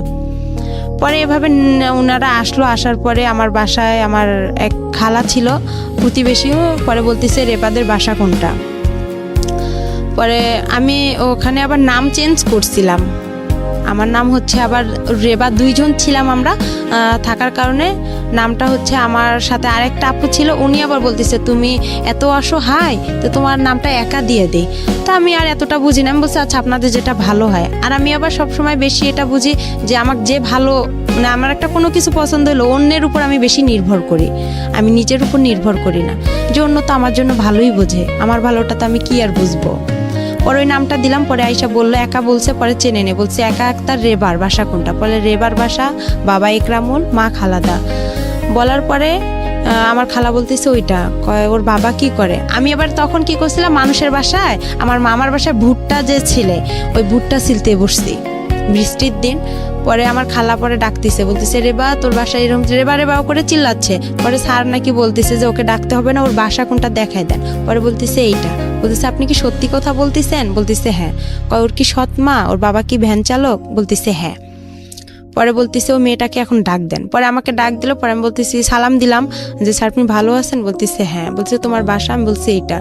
তুমি যে ওই পাকা বাসা থেকে বের হয়ে আসলা, তাই বলতেছে স্যার ওটা আমাদের বাসা না, আমি ওখানে ভুট্টা খুলতে গেছিলাম আর কি, ভুট্টা খুললে আর কি, ওগুলা খড়ি, আমাদের অঞ্চলে বলে যে খড়ি, লাকড়ি রে, ওইটা আনার জন্য গেছিলাম। তোমার মা, আমি আমার মা তো গরুর জন্য ঘাস কাটতে গেছে, আর আমার বাবা ভ্যান নিয়ে গেছে। বলার পরে বলতেছে আচ্ছা তুমি তাহলে পরীক্ষা দিতে আসো অমুক দিনে। পরে আমি পরীক্ষা দিতে গেলাম, ছাটো এক বলতেছে তোমার বয়সটা বাড়াইতে হবে। পরে আমি কি করলাম, মা আসলো ঘাস কাইটা, আসার পরে মুরগির মাকে বললাম যে এরকম স্যার আসছিল বাসা দেখার জন্য, দেখছে আমারে ডাকছে, মানে জন্ম নিবন্ধন, তারপরে চেয়ারম্যান সার্টিফিকেট, স্কুলের 8 পাসের সার্টিফিকেট লাগবে। তখন তো আমি 6-এই পড়ি। পরে এখন মামাকে বললাম, মামাকে আবার মুরগি বিক্রি করলাম, মুরগি বিক্রি করে আমাদের চেয়ারম্যানের যে সার্টিফিকেট, জন্ম নিবন্ধনটা ওইটা, চেয়ারম্যানের সার্টিফিকেট, ওখানে 100 টাকা দিয়ে ওই 2টা উঠাইলাম, বয়স বেশি দিলাম, নামও চেঞ্জ করলাম। করার পরে এখন 8-এর সার্টিফিকেট, এখন ওই আমার আলমগীর মামাকে, ছোট মামাকে বললাম, তো বলতেছে টাকা লাগবে। তো এখন আমি বলতেছি মামা অল্প কিছু করে টাকা নেন, আমার কাছে তো এত টাকা নেই, আবার ছবি উঠাইতে হবে, আমার ছবি জমা দিতে হবে। পরে আর কি জন্ম নিয়ন্ত্রণের কার্ডটা নিলাম, তারপরে আপনার চেয়ারম্যানের সার্টিফিকেট নিলাম, 8 পাসের সার্টিফিকেটটা 100 টাকা দিয়ে নিলাম, নিয়ে ওগুলো সব জমা দিলাম। জমা দেওয়ার পরে স্যারেরা আমাকে নিবে না, আরেকটা স্যার আমাকে নিবে না, হেড স্যার ওখানকার বলতেছে না এই মেয়ে চলবে না। পরে স্যার বলতেছে স্যার আপনি নেন। আমার জন্য ওই স্যার অনেক রিকোয়েস্ট করছে স্যারকে, তারপরে উনি আমাকে নিল, নিয়ে আমি ট্রেডে ভর্তি হলাম, টেইলারিংয়ে আর কম্পিউটারে। ওখানে আবার 1 বছরের কোর্স, 6 মাস হচ্ছে আপনার মহিলাদের কাজ শেখায়, 6 মাস পুরুষদের কাজ শেখায়। ওখান থেকে আপনার আবার টাকাও দেয় ওরা, প্রতি মাসে 300 করে, খাতা কলম সব কিছু ফ্রি। ওকে। ওখান থেকে সব কিছু পরে ওখানে আমি কাজ শিখলাম 1 বছর। 1 বছরে আমার 100 টাকা করে জমা থাকলো, 1200 টাকা। ওরা 400 করে দেয়, 100 করে ওখানে কাইটা রাখে। যখন আমরা ওখান থেকে বের হয়ে আসি তখন উনি 1200 টাকা স্যারেরা দিয়ে দেয়, আর ওনারা ওখান থেকে চাকরি দিয়ে দেয়। পরে আমি এভাবে পড়তেই থাকলাম, 6 মাস হয়ে গেল। হওয়ার পরে আমি যেই হোক আমাকে বাসা থেকে আমি যে টাকাটা খরচ করি, এই টাকাটা আমার বাবা মা হিসাব চায়, বলতেছে টাকাটা তুমি দাও। পরে আমি ওই টাকাটা দিয়ে কি করে আমি একটু ক্রিম কিনি বা আমার যেটা খাইতে মন চায় আমি ওইটা খেয়ে ফেলি, টাকাটা আর আমি বাসায় দিই না। আর টাকাটা দিয়ে বাসায় দিই না, তখন ওখান থেকে আবার কি করি মার জন্য আপনার ব্লাউজ কিনি, পেটিকোট কিনি। কিসের কাজ করতেন আপনি ওই সময়? ওখানে টেইলারিং এর কাজ করতেন। টেইলারিং কাজ করতেন। লেখাপড়া বন্ধ হয়ে গেল? হ্যাঁ, লেখাপড়া আমার টোটালি বন্ধ হয়ে গেল ক্লাস 6 এ থাকা অবস্থায়। হ্যাঁ, ওকে। বন্ধ হয়ে গেল। হওয়ার পরে আমি ওখানে কাজ শিখতেছি, শেখার পরে ওখান থেকে কি করি যে জামা কাপড় বানানো হয়, ওখান থেকে আবার বিক্রি হয়। তা আমি আবার কি করি, সবাই সবার মার জন্য নেয়, আমি আমার মার জন্য ব্লাউজ পেটিকোট এগুলো ওখান থেকে বানাই নিতাম টাকা দিয়ে। আমার যে টাকাটা পাইতাম আমি প্রতি মাসে 1 মাস পর 300 টাকা, ওইটা দিয়ে আমি কি করলাম আমার মার জন্য ব্লাউজ নিতাম, এটা নিতাম, আমার ভাইয়ের জন্য নিতাম, বা মাঝে মধ্যে বাসায় খাবার টাবারও নিয়ে আসতাম। এভাবে আমার কয়েকটা দিন চলে গেল প্রথম নতুন ভর্তি অবস্থায়। যাওয়ার পরে তারপরে আবার কি করলো, আমি হচ্ছে ওখানে আমার যে ওই আমার মার সৎ মার বড় ভাইয়ের ছেলে, নাম ওর হচ্ছে আলামিন। তখন এখন আমি আবার কি করলাম, আমার ছোট অবস্থায় আমি আবার রিলেশন মানে এতটা বুঝতাম না, কিন্তু ভালো লাগতো। আলামিনের আগে হচ্ছে ওখানে আরেক মামাতো ভাইয়ের সাথে তার সঙ্গে আর কি আমার সম্পর্ক হয়ে যায়। ও হচ্ছে টেকনিক্যালে পড়ে, ও আগে বের হইছে। পরে বের হওয়ার পর ওই আমাকে ওখানে ভর্তি করাইছে, মানে খোঁজ দেওয়াইছে যে এখানে ইউসুফ টেকনিক্যাল হইছে। পরে ওই ছেলে আর কি ওর সাথে আমার কয়েকদিন কথা হয়, হওয়ার পরে এটা নিয়েও আমার বাসায় খুব অশান্তি শুরু হয়। আমার মা আমাকে অনেক মারধর করে। আর আমি যে টেকনিক্যালে আপনার সকাল আমার 8টা বাজে মানে ক্লাস শুরু হইতো, আমি সকালবেলা উঠতাম, উঠে আপনার আরবি পড়তে যাইতাম, মুক্তব বলে, মুক্তবে যাইতাম। ওখান থেকে এসে আবার বাসায় প্লেট ঘরটা ঝাড়ু দিতাম, আবার গোবর যে উঠায় আমাদের গরু ছিল গোয়াল ঘর, এগুলো পরিষ্কার করতে, হ্যাঁ এগুলো সম্পূর্ণ কাজ করতাম। করে ভাত পাইলে পাইতাম, না পাইলে এভাবে আমি অনাহারে চলে যাইতাম। আর আসতাম 1টা বাজে আসায় আমি আবার কি করতাম, উঠান ঝাড়ু দিতাম, সব কাজকর্ম করে তারপরে একটু ভাত খাইতাম। খাইয়া যদি একটু বিশ্রাম নিতাম, মা চিল্লাচিল্লি করতো, অনেক গালাগালি করতো খারাপ ভাষা করে। ওকে। পরে বলতো যে, আর ওই ছেলের সাথে আমাকে যখনই একটু দেখতো তখনই আমার মা মনে করতো যে আমি কি না কি করে ফেলছি। আইসা আমাকে মনে করেন হাতে যদি পাশুন থাকতো পাশুন দিয়ে মারতো, লাঠি পাইতো লাঠি দিয়ে মারতো। খুবই অশান্তি শুরু করতো আমার ওই মা। ওকে। আর আমি ভালো ঠিকভাবেও আমার মা আর বাবার কাছে আমি এমন কিছু পাইনি যে তারা আমাকে আদর দিছে, ভালোবাসা দিছে, মানে এতটুকু পাইনি। আমি যে মার যে মা, আমি ওনার কাছ থেকে সবসময় একটা জিনিস চাইতাম যে উনি যখন ওনার সন্তানকে ভাত উঠায় খাওয়াইতো ভাইয়া, তখন আমার খুব ইচ্ছা করতো যে আমাকেও মা ভাত উঠায় খাওয়াবে। আমি তখন বলতাম যে আমারও একটু খাওয়ান। সে ঘৃণা করতো, আমার মুখ থেকে ভাতটা পড়বে বা তার ছেলেরে খাওয়াবে, সে চাইতো না। আর যখন ওই ছেলেটার সঙ্গে আমাকে দেখতো তখনই খুব মারধর করতো। আমার ওই ছেলেটার মাও আমাকে অনেক বকাবকি করতো। আর আমি পারতাম না, যে আমি আবার চিন্তা করতাম যে ছেলেটাকে বিয়ে করলে হয়তো বা, আমি এতটুকু বুঝতাম না যে ছেলেটার সাথে আমি কথা বললে হয়তো বা মান সম্মান শেষ হবে বা এগুলো কিছুই বুঝতাম না। কিন্তু ভালো লাগতো, এটাই, হ্যাঁ জাস্ট ভালো লাগতো। কিন্তু এরা কেউ বুঝতো না, এরাই এটা নিয়ে সবসময় বাড়াবাড়ি করতো। আর আমার মা বাবা কোথাও যাইতো, আমার ঘরে তালা মারিয়া যাইতো। আর আমি সব কাজ করছি সৎ মায়ের, আমার এমন কোনো ভুল ছিল না। সে আমাকে শাসন করছে ঠিক আছে, কিন্তু এরকম করে শাসনটা আসলে তার ঠিক হয়নি। সে আমাকে পারতো, বুঝাই বলতে পারতো, কিন্তু সে মারলে যে আমাকে মারধর করবে আর আমি বুঝবো, এটা কিন্তু ঠিক না। বন্ধ হওয়ার পরে আমি আমার ওখানে টেকনিক্যালে আমার 3 মাস হওয়ার পরে আমি কাজটা আমার রানিং হয়ে যায় ওখানে। ওকে। কাজ রানিং হওয়ার পরে আমার মামি বলতো যে এরকম, এক মামি বলতো যে তুই তো অনেক বড় হয়ে গেছিস। তখন একটা ফোন কিনলাম আমি চুরি করে। ওই আলামিনের বোন ছিল ফেন্সি, ও আবার অনার্সে পড়তো কারমাইকেলে। পড়ার পরে ওই আপুর সাথে আবার আমার বেশি একটু ভালো সম্পর্ক ছিল। ও কিছু করলে আমাকে এসে বলতো, কোথাও গেলে আমাকে নিয়ে যেত। মানে আমাকে খুবই ভালোবাসতো, আদর করতো ওই মামিরা, আলামিনের বাবা মা, ওর বোন। ওখানেই বেশিরভাগ খাওয়া দাওয়া হইতো। তারপরে এভাবে আমাকে ওই মামি আবার বলতেছে, ফোন কিনলাম, কেনার পরে ওই ফেন্সি আপুর সিমটা আমার কাছে ছিল। ওই সিমে আবার ছিল ওর আলামিনের নাম্বার। আচ্ছা। তখন আবার কি করলাম, ওর সঙ্গে আমি কথা বললাম। কথা বলার পরে 2-1 দিন কথা বলার পরে আমার ওই মামি আবার বলতেছে যে তুই আলামিনের সাথে রিলেশন করতে পারিস, সম্পর্ক করতে পারিস। আলামিন দেখতে শুনতেও ভালো, ছেলেটা চাকরি করে কাজী ফার্মে। ও কিন্তু ওই ইউসেফ টেকনিক্যাল থেকে ওয়েল্ডিং এ কাজ শিখে ও কাজী ফার্মে গেছে তেঁতুলিয়ায়। তা আমার মামি এখন আমাকে বুদ্ধি দিতেছে যে তুই ওই ছেলেটার সাথে দেখ সম্পর্ক করতে পারিস নাকি, আলামিন ভালো, ও চাকরি করে, তুইও তো চাকরি করবি, তুইও তো ইউসেফে কাজ শিখতেছিস। এভাবে বলার পরে তারপরে যাই হোক আমি ওর সাথে সম্পর্ক শুরু করলাম। সম্পর্ক শুরু করার পরে কিছুদিন যাওয়ার পরে এখন আমার মা যাই না গেছে যে আমার ফোন আছে, আর আলামিনের সাথে আমার খুবই কথা হয় ফোনে। আচ্ছা। কিন্তু ও আমার সাথে সম্পর্ক করতে চায় না। তারপরেও আমার কেন যেন ওকে আবার ভালো লেগে যায়। প্রথমে ওকে আমি দেখতে পাইতাম না, ওকে মানে খুব খারাপ লাগতো। আমি বলতাম যে তোর গা, ও যদি ছুটিতে আসতো ওদের বাসায় আমি যাইতাম, তো বলতাম যে তোর গা গন্ধ করে, তুই আমার কাছে আসবি না। আর ও আমাকে মারতো, দেখতে পারতো না। আর দেখতে পারতো না বিধায় আমার বাবা ওই যে আমাকে মারধর করতো। আর আমার বাবা কোনো কিছু হলেই থানা পুলিশ যাইতো। তো ওই আমাকে বলতো যে ওসি সাহেবের মেয়ে আসছে, দারোগা সাহেবের মেয়ে আসছে, আমাদের বাসা থেকে চলে যা, তুই এখান থেকে যাইতে বলছি, যা চলে যা, এরকম করতো। ওকেও আবার আমি দেখতে পারতাম না। কিন্তু হঠাৎ করে আমার ওর সাথে এভাবে প্রেম একটা হয়ে যাবে আমি ভাবতে পারি না। যাই হোক, ওর সাথে আমার এভাবে কথা চলতেইছে। তারপরে আমি ওখানে 1 বছর কাজটা কমপ্লিট করলাম। করার পরে ও আসলো চাকরি থেকে। আমি আবার চাকরিতে যাব, আপনার স্যারেরা চাকরিতে দিবে।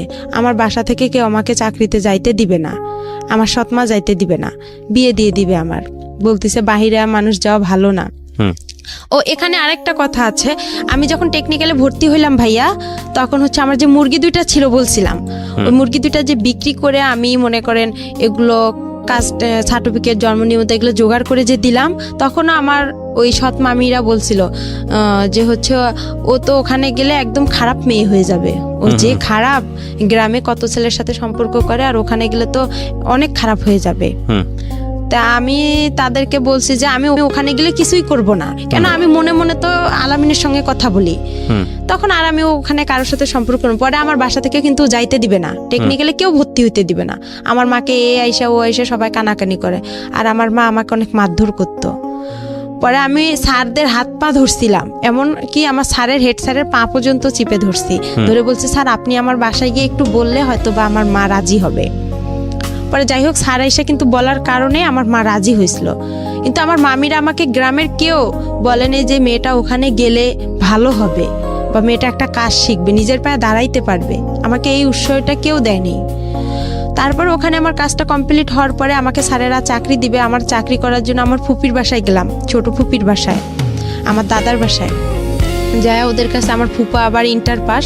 তা বললাম আপনি তো শিক্ষিত মানুষ, তো আপনি একটু কিছু ভালো মন্দ বুঝবেন। পরে ওনাকে ডাইকে আনলাম। ডাইকে আনার পরে উনি আসলো। আসার পরে স্যারদের সাথে কথা বললো যে আপনারা কোথায় চাকরি দিবেন, কি আসল বিষয়, মেয়ে মানুষ। তো পরে স্যারেরা বললো যে আমাদের অনেক মেয়ে আছে, শুধু ও না, আমাদের এই ব্যাচের অনেক মেয়ে যাবে। আচ্ছা।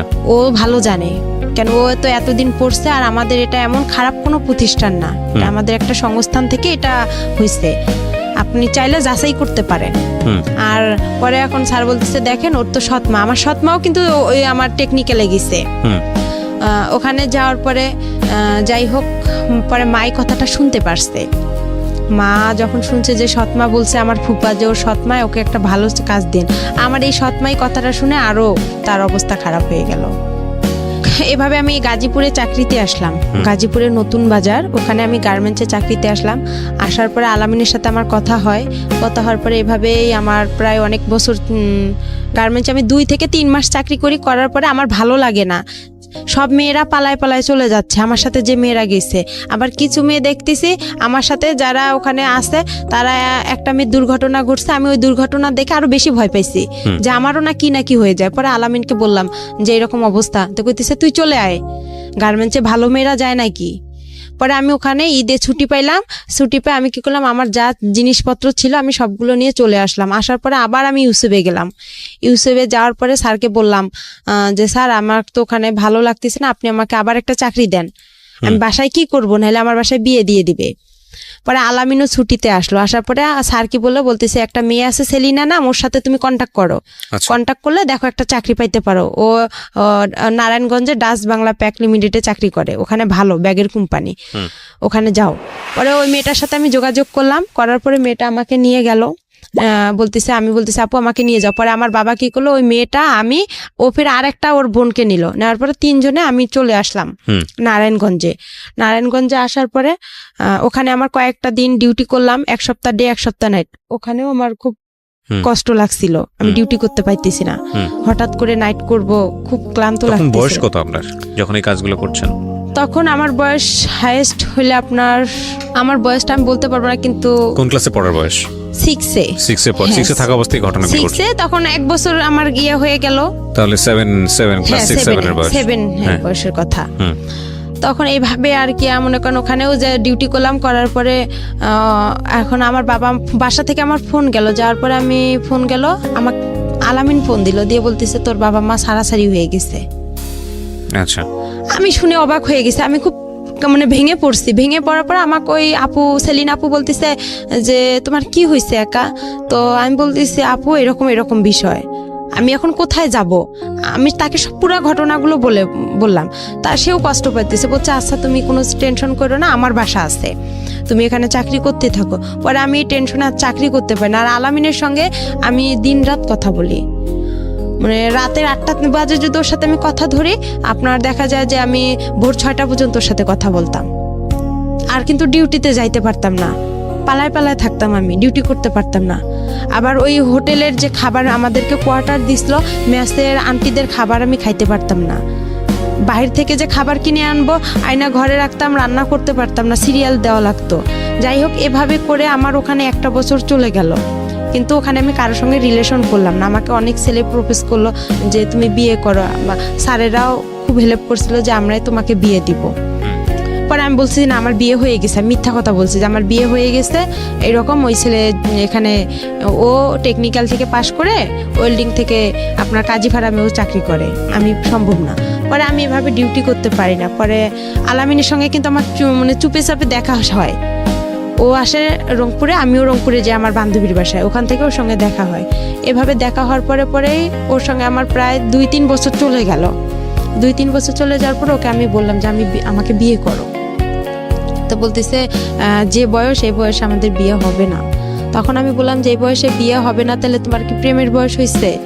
প্রেম করতে বলছে হ্যাঁ আমার প্রেমের বয়স হয়েছে, আমার বিয়ের বয়স হয়নি। তখন ওই মেসের আপুরা যারা বড় আপু ছিল সবাই আমাকে বলতেছে যে দেখো একা, তোমার ওই ছেলে তোমাকে কখনোই বিয়ে করবে না। তারপরে যাই হোক এভাবেই চলে গেল। পরে আমি আবার রংপুরে চলে আসলাম। ওই ছেলে আলামিন আমাকে মেসে থাকার জন্য টাকা দিল, আমি লালবাগে মেসে উঠলাম। ডাইরেক্ট রংপুর থেকে সেলিনা আপু, যে আপু আমাকে নারায়ণগঞ্জে নিয়ে গেছে, ওই আপুর বাসায় আসলাম। আসার পরে ওখান থেকে ওর খালাকে, আবার ওর খালা মেসের বুয়া ছিল, পরে ওই বুয়াকে বললো যে খালা দেখেন এই মেয়েটাকে মেসে উঠানো যায় নাকি, মেসের লোক আমাকে নিবে না।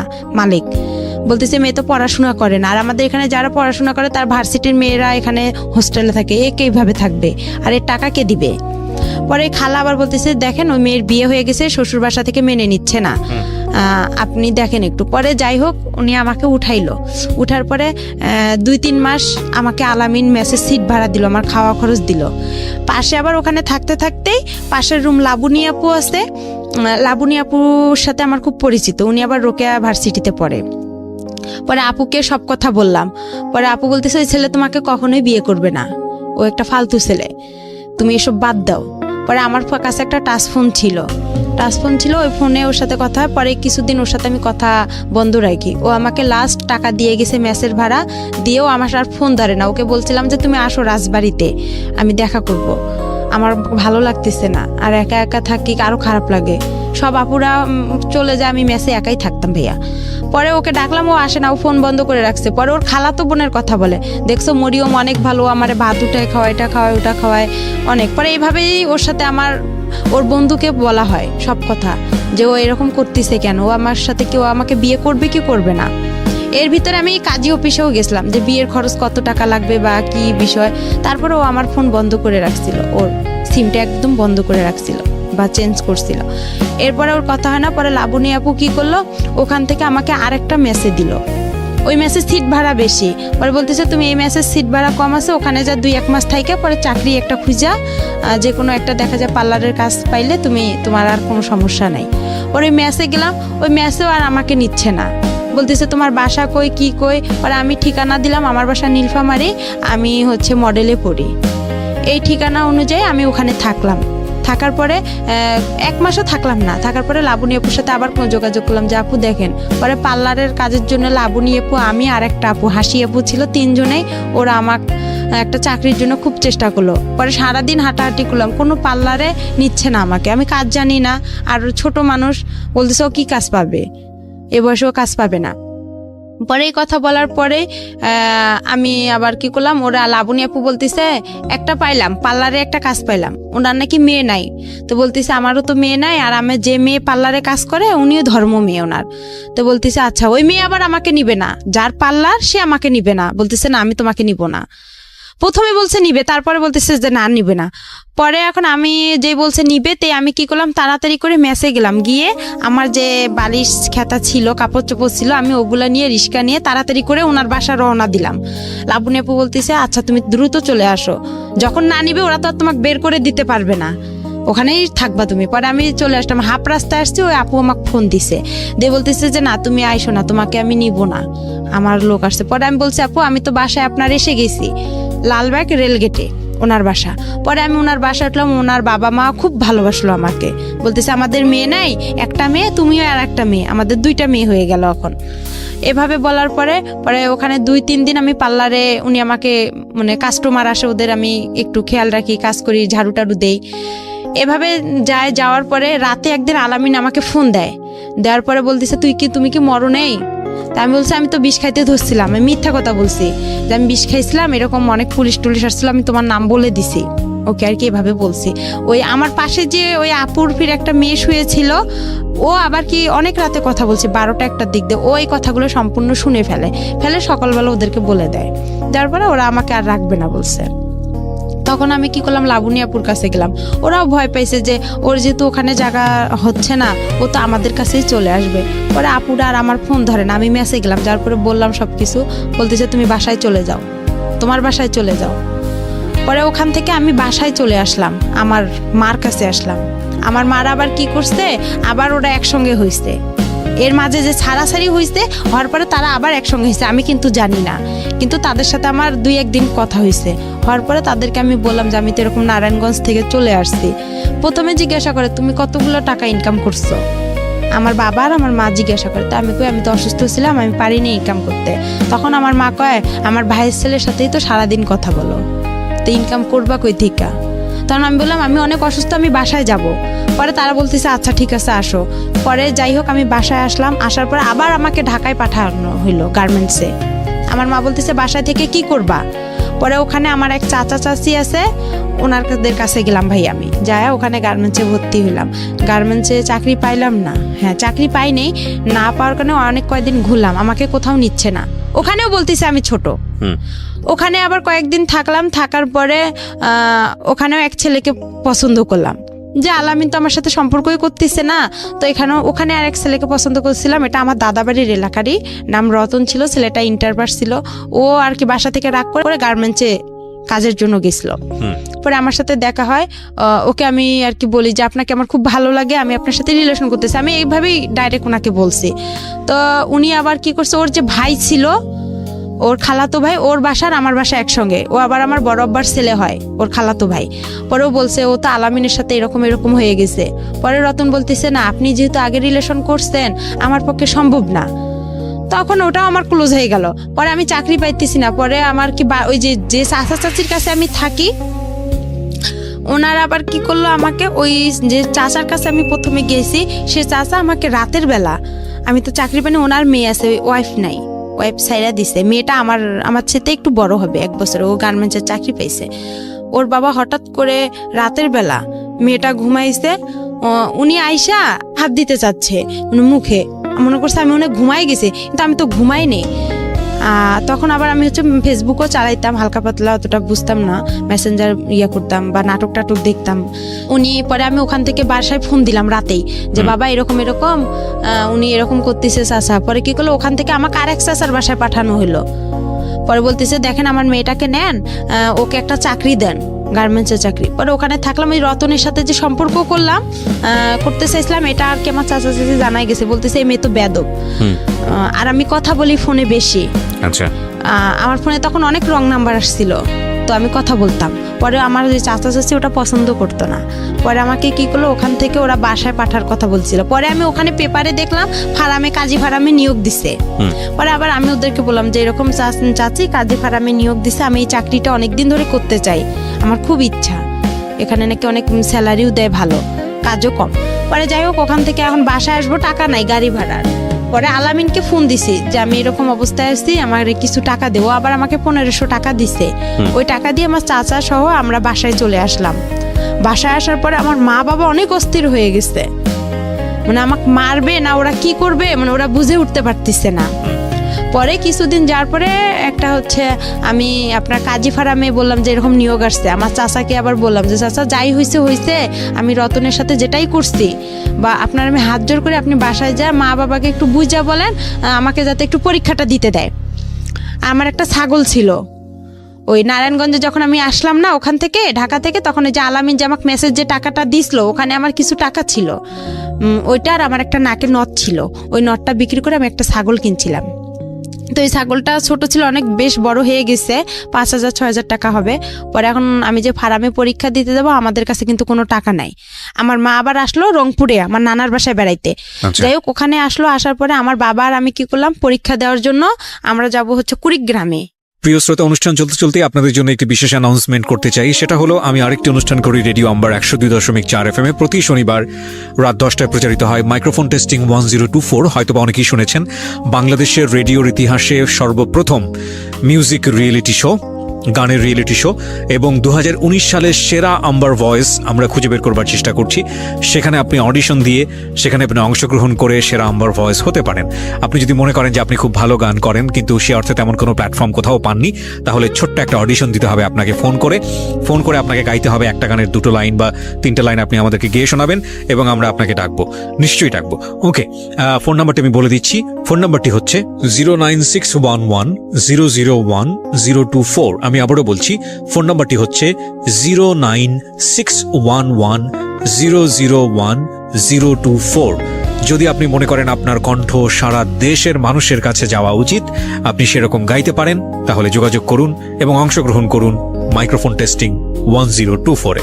আর একই সাথে আপনাদেরকে যেটা বলতে চাই, আজকের যিনি অতিথি আছেন তাকে যদি আপনারা দেখতে চান, চলে আসবেন আমার পার্সোনাল ইউটিউব চ্যানেলে www.youtube.com/RJ Kibriya FM, RJKEBRIA FM চ্যানেলটি আছে কিবরিয়া আরজে নামে। ওখানে গিয়ে প্লিজ সাবস্ক্রাইব করে নেবেন এবং তারপর আপনার যে ভিডিওগুলো দেখতে ইচ্ছে করে, যা কমেন্টস করতে ইচ্ছে করে ওখানে করবেন। ওকে, আমরা যেখানটায় ছিলাম তারপরে আর কি হচ্ছে ভাইয়া মনে করেন এভাবেই গেল। যার পর পরীক্ষাটাও দিলাম, দেওয়ার পরে বাসায় আসলাম। বাসায় আসার পরে আমার ওই বাসায় রাজমিস্ত্রি এক কাজ করে আমার চাচার বাসায়, ছেলের বিয়ে হয়ে গেছে। বিয়ে হয়ে যাওয়ার পরে ওই ছেলের সাথে আর কি আমার মা আমার বিয়ে দেওয়ার জন্য খুব চেষ্টা করার পরে হচ্ছে আমি বলি যে না, আমি বিয়ে করব না। আমি তখন আমার একটা টাচ ফোন ছিল, ওটা বিক্রি করতে চাচ্ছি, যে বিক্রি করে আমি আর ওই যে পরীক্ষা দিব, পরীক্ষার রেজাল্ট ভালো বের হলো, ওখানে আমি চাকরি করব। তো যাই হোক, ওটা আর হয়নি। পরে ছেলেটাকে দিয়ে আমার বিয়ের জন্য খুব চেষ্টা করেছিলাম, আমি বিয়ে করবো না। তখন আবার আলামিন আমাকে তার 2 দিন পরে ফোন দিছে। আলামিনের সাথে আমার কথা হয়েছে। কথা হওয়ার পরে আমার যে দাদি অন্ধ ছিল তাকে আমি রান্না করে দিতে গেছি। আমার বাবা আবার আমার দাদিকে পছন্দ করে না, রান্না করতে কেন গেছি এটা নিয়ে আমাদের বাসায় একটু হালকা পাতলা কথা হইতে হইতে মারধর শুরু হয়ে গেল। আমাকে বাসায় বৃষ্টি পড়ছে, আমাদের টিনের ঘর ছিল, বৃষ্টি পড়ে খাট ভিজে গেছে বিছানা। তো এখন আমার মা বলছে ওইটা উঠাই ফেলাও। তো আমি বলতেছি এতটুকু ভিজাতে কিছু হবে না। এই সামান্য একটা কথা নিয়েই আমাকে তারা অনেক মারধর করলো, অনেক এমনভাবে মারধর করলো যা মানে ও গাছের যে মোটা ডালগুলো আছে ওই ডাল দিয়ে অনেক মারছে। মারতে মারতে আমি যে টিনে ঘরের যে একটা কোনাচি থাকে, কোনাটা মানে টিনের 2 সাইড দিয়ে বের হয়ে আমি চলে গেলাম। মানে আমাকে লাঠি দিয়ে এমনভাবে ঘুতানো হচ্ছে যে আমার মানে শরীর মানে ছিদ্র হয়ে যাচ্ছে। এভাবে বের হলাম, হওয়ার পরে সকাল আমার কেউ আসলো না আগাইতে। পরে আমার বড় আম্মা বলতেছে মেয়েটারে এভাবে মাইরা ফেলাইতেছে, তুই দেখতেছিস না? আমার সৎমারে বলল, আমার ভাই আর সৎমা ভ্যানের উপরে বসে আছে, কেউ কিন্তু আমাকে আগাইতে জানে। পরে আমার ওই বড় আম্মা এসে দরজা, একরামুল তুই দরজা খোল, মেয়েটারে কি মেরে ফেলবি, এভাবে বলার পরে দরজাটা খুলে দিল। পরে সকাল হয়েছে, হওয়ার পরে আমি আবার কি করছি, আমার মার সাথে আবার সকালে আবার আমার বাবা ঝগড়া লেগে গেছে। লাগার পরে পরে আবার কি করছে আমার বাবা, বলতেছে তুই চলে যা। আমার মা চলে যাবে দাদার বাড়ি, নানার বাসায় ওনার ছেলেকে নিয়ে। তখন আমি বলতেছি আমিও আমার মার কাছে চলে যাব, আমার নিজের মার কাছে চলে যাব, আমার মোবাইলটা নিয়ে দেন, আমি মোবাইলটা বিক্রি করলে আমার টাকা হবে, এই টাকা নিয়ে আমি চলে যাব।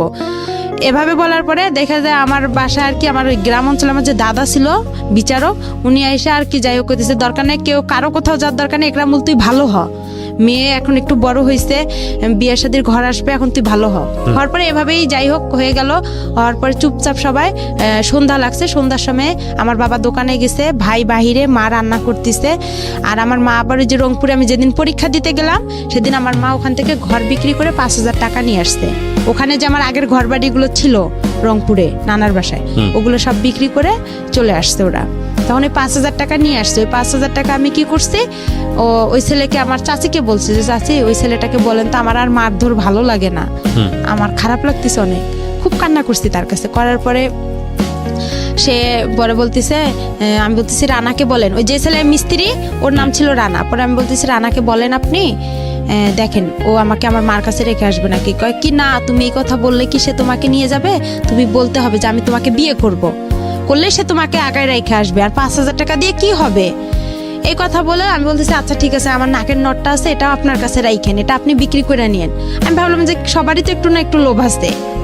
পরে এভাবে সন্ধ্যা লাগছে, আমার সবাই দিক ওদিক হয়েছে, আমি 5,000 টাকা নিছি। আর আমার ব্যাগের কাপড় চোপড় আগে থেকে আমার ওই চাচির ঘরে ছিল, ওই কাপড় চোপড় নিয়ে ছেলেটা আসছে সন্ধ্যার দিক দিয়ে। ছেলেটা আগে থেকেই বাহিরে ছিল, ও মানে সাইকেল নিয়ে। পরে ওই ছেলেটা আসছে সন্ধ্যার দিক দিয়ে আমি ছেলেটার সঙ্গে চলে গেছি।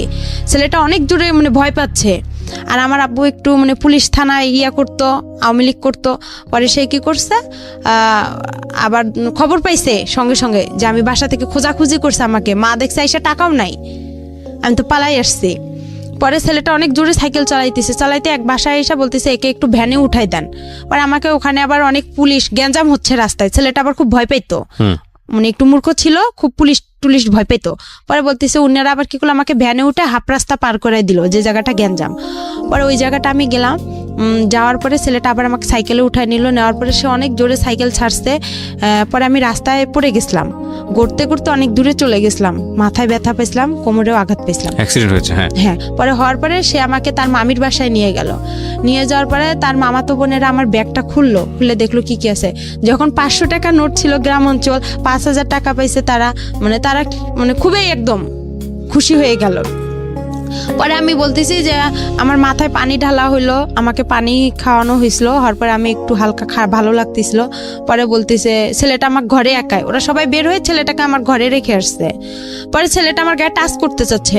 আমি বলতেছি আপনি আমাকে টাচ করবেন কারণ আপনাকে না আমি বলছি যে আমার মার কাছে রাখতে হবে। তো বলতেছে আপনি না বলছেন আপনার চাচিকে বিয়ে করবেন আপনি আমাকে। আমি বলতেছি আমি তো একটা ছেলেকে সম্পর্ক করি, আমি একটা ছেলেকে খুব ভালোবাসি, আর আমি আপনাকে বিয়ে করতে পারবো না, আর আপনাকে আমার ভালো লাগতে হবে। আমি তাকে এভাবে বুঝাই বলছি। আপনি কেন বুঝতেছেন? আমার সৎমাও তো আপনার সাথে বিয়ের কথা বলছে, আমি তো বলেই দিচ্ছি যে না আমি আপনাকে বিয়ে করতে পারবো না। তারপরে বলতেছে যদি না হয়, তার মামা বলতেছে, আমার ওই মামা শ্বশুর বলতেছে তাহলে তোমার বাবাকে ডাক দিব। পরে আমি বলতেছি বাবার যদি ডাক দেয় তাহলে তো আমার অবস্থা আরো খারাপ আছে, তাহলে আমার দুনিয়াতেই রাখবে না, তাহলে আমার কি হবে। পরে এখন ওই রাতেই যাই হোক ওরা আমাকে ওই রাতের 1টা বাজে ওরা আমাকে কাজী অফিসে নিয়ে গেল, নিয়ে যায় ওখানে আমার বিয়ে পড়াবে।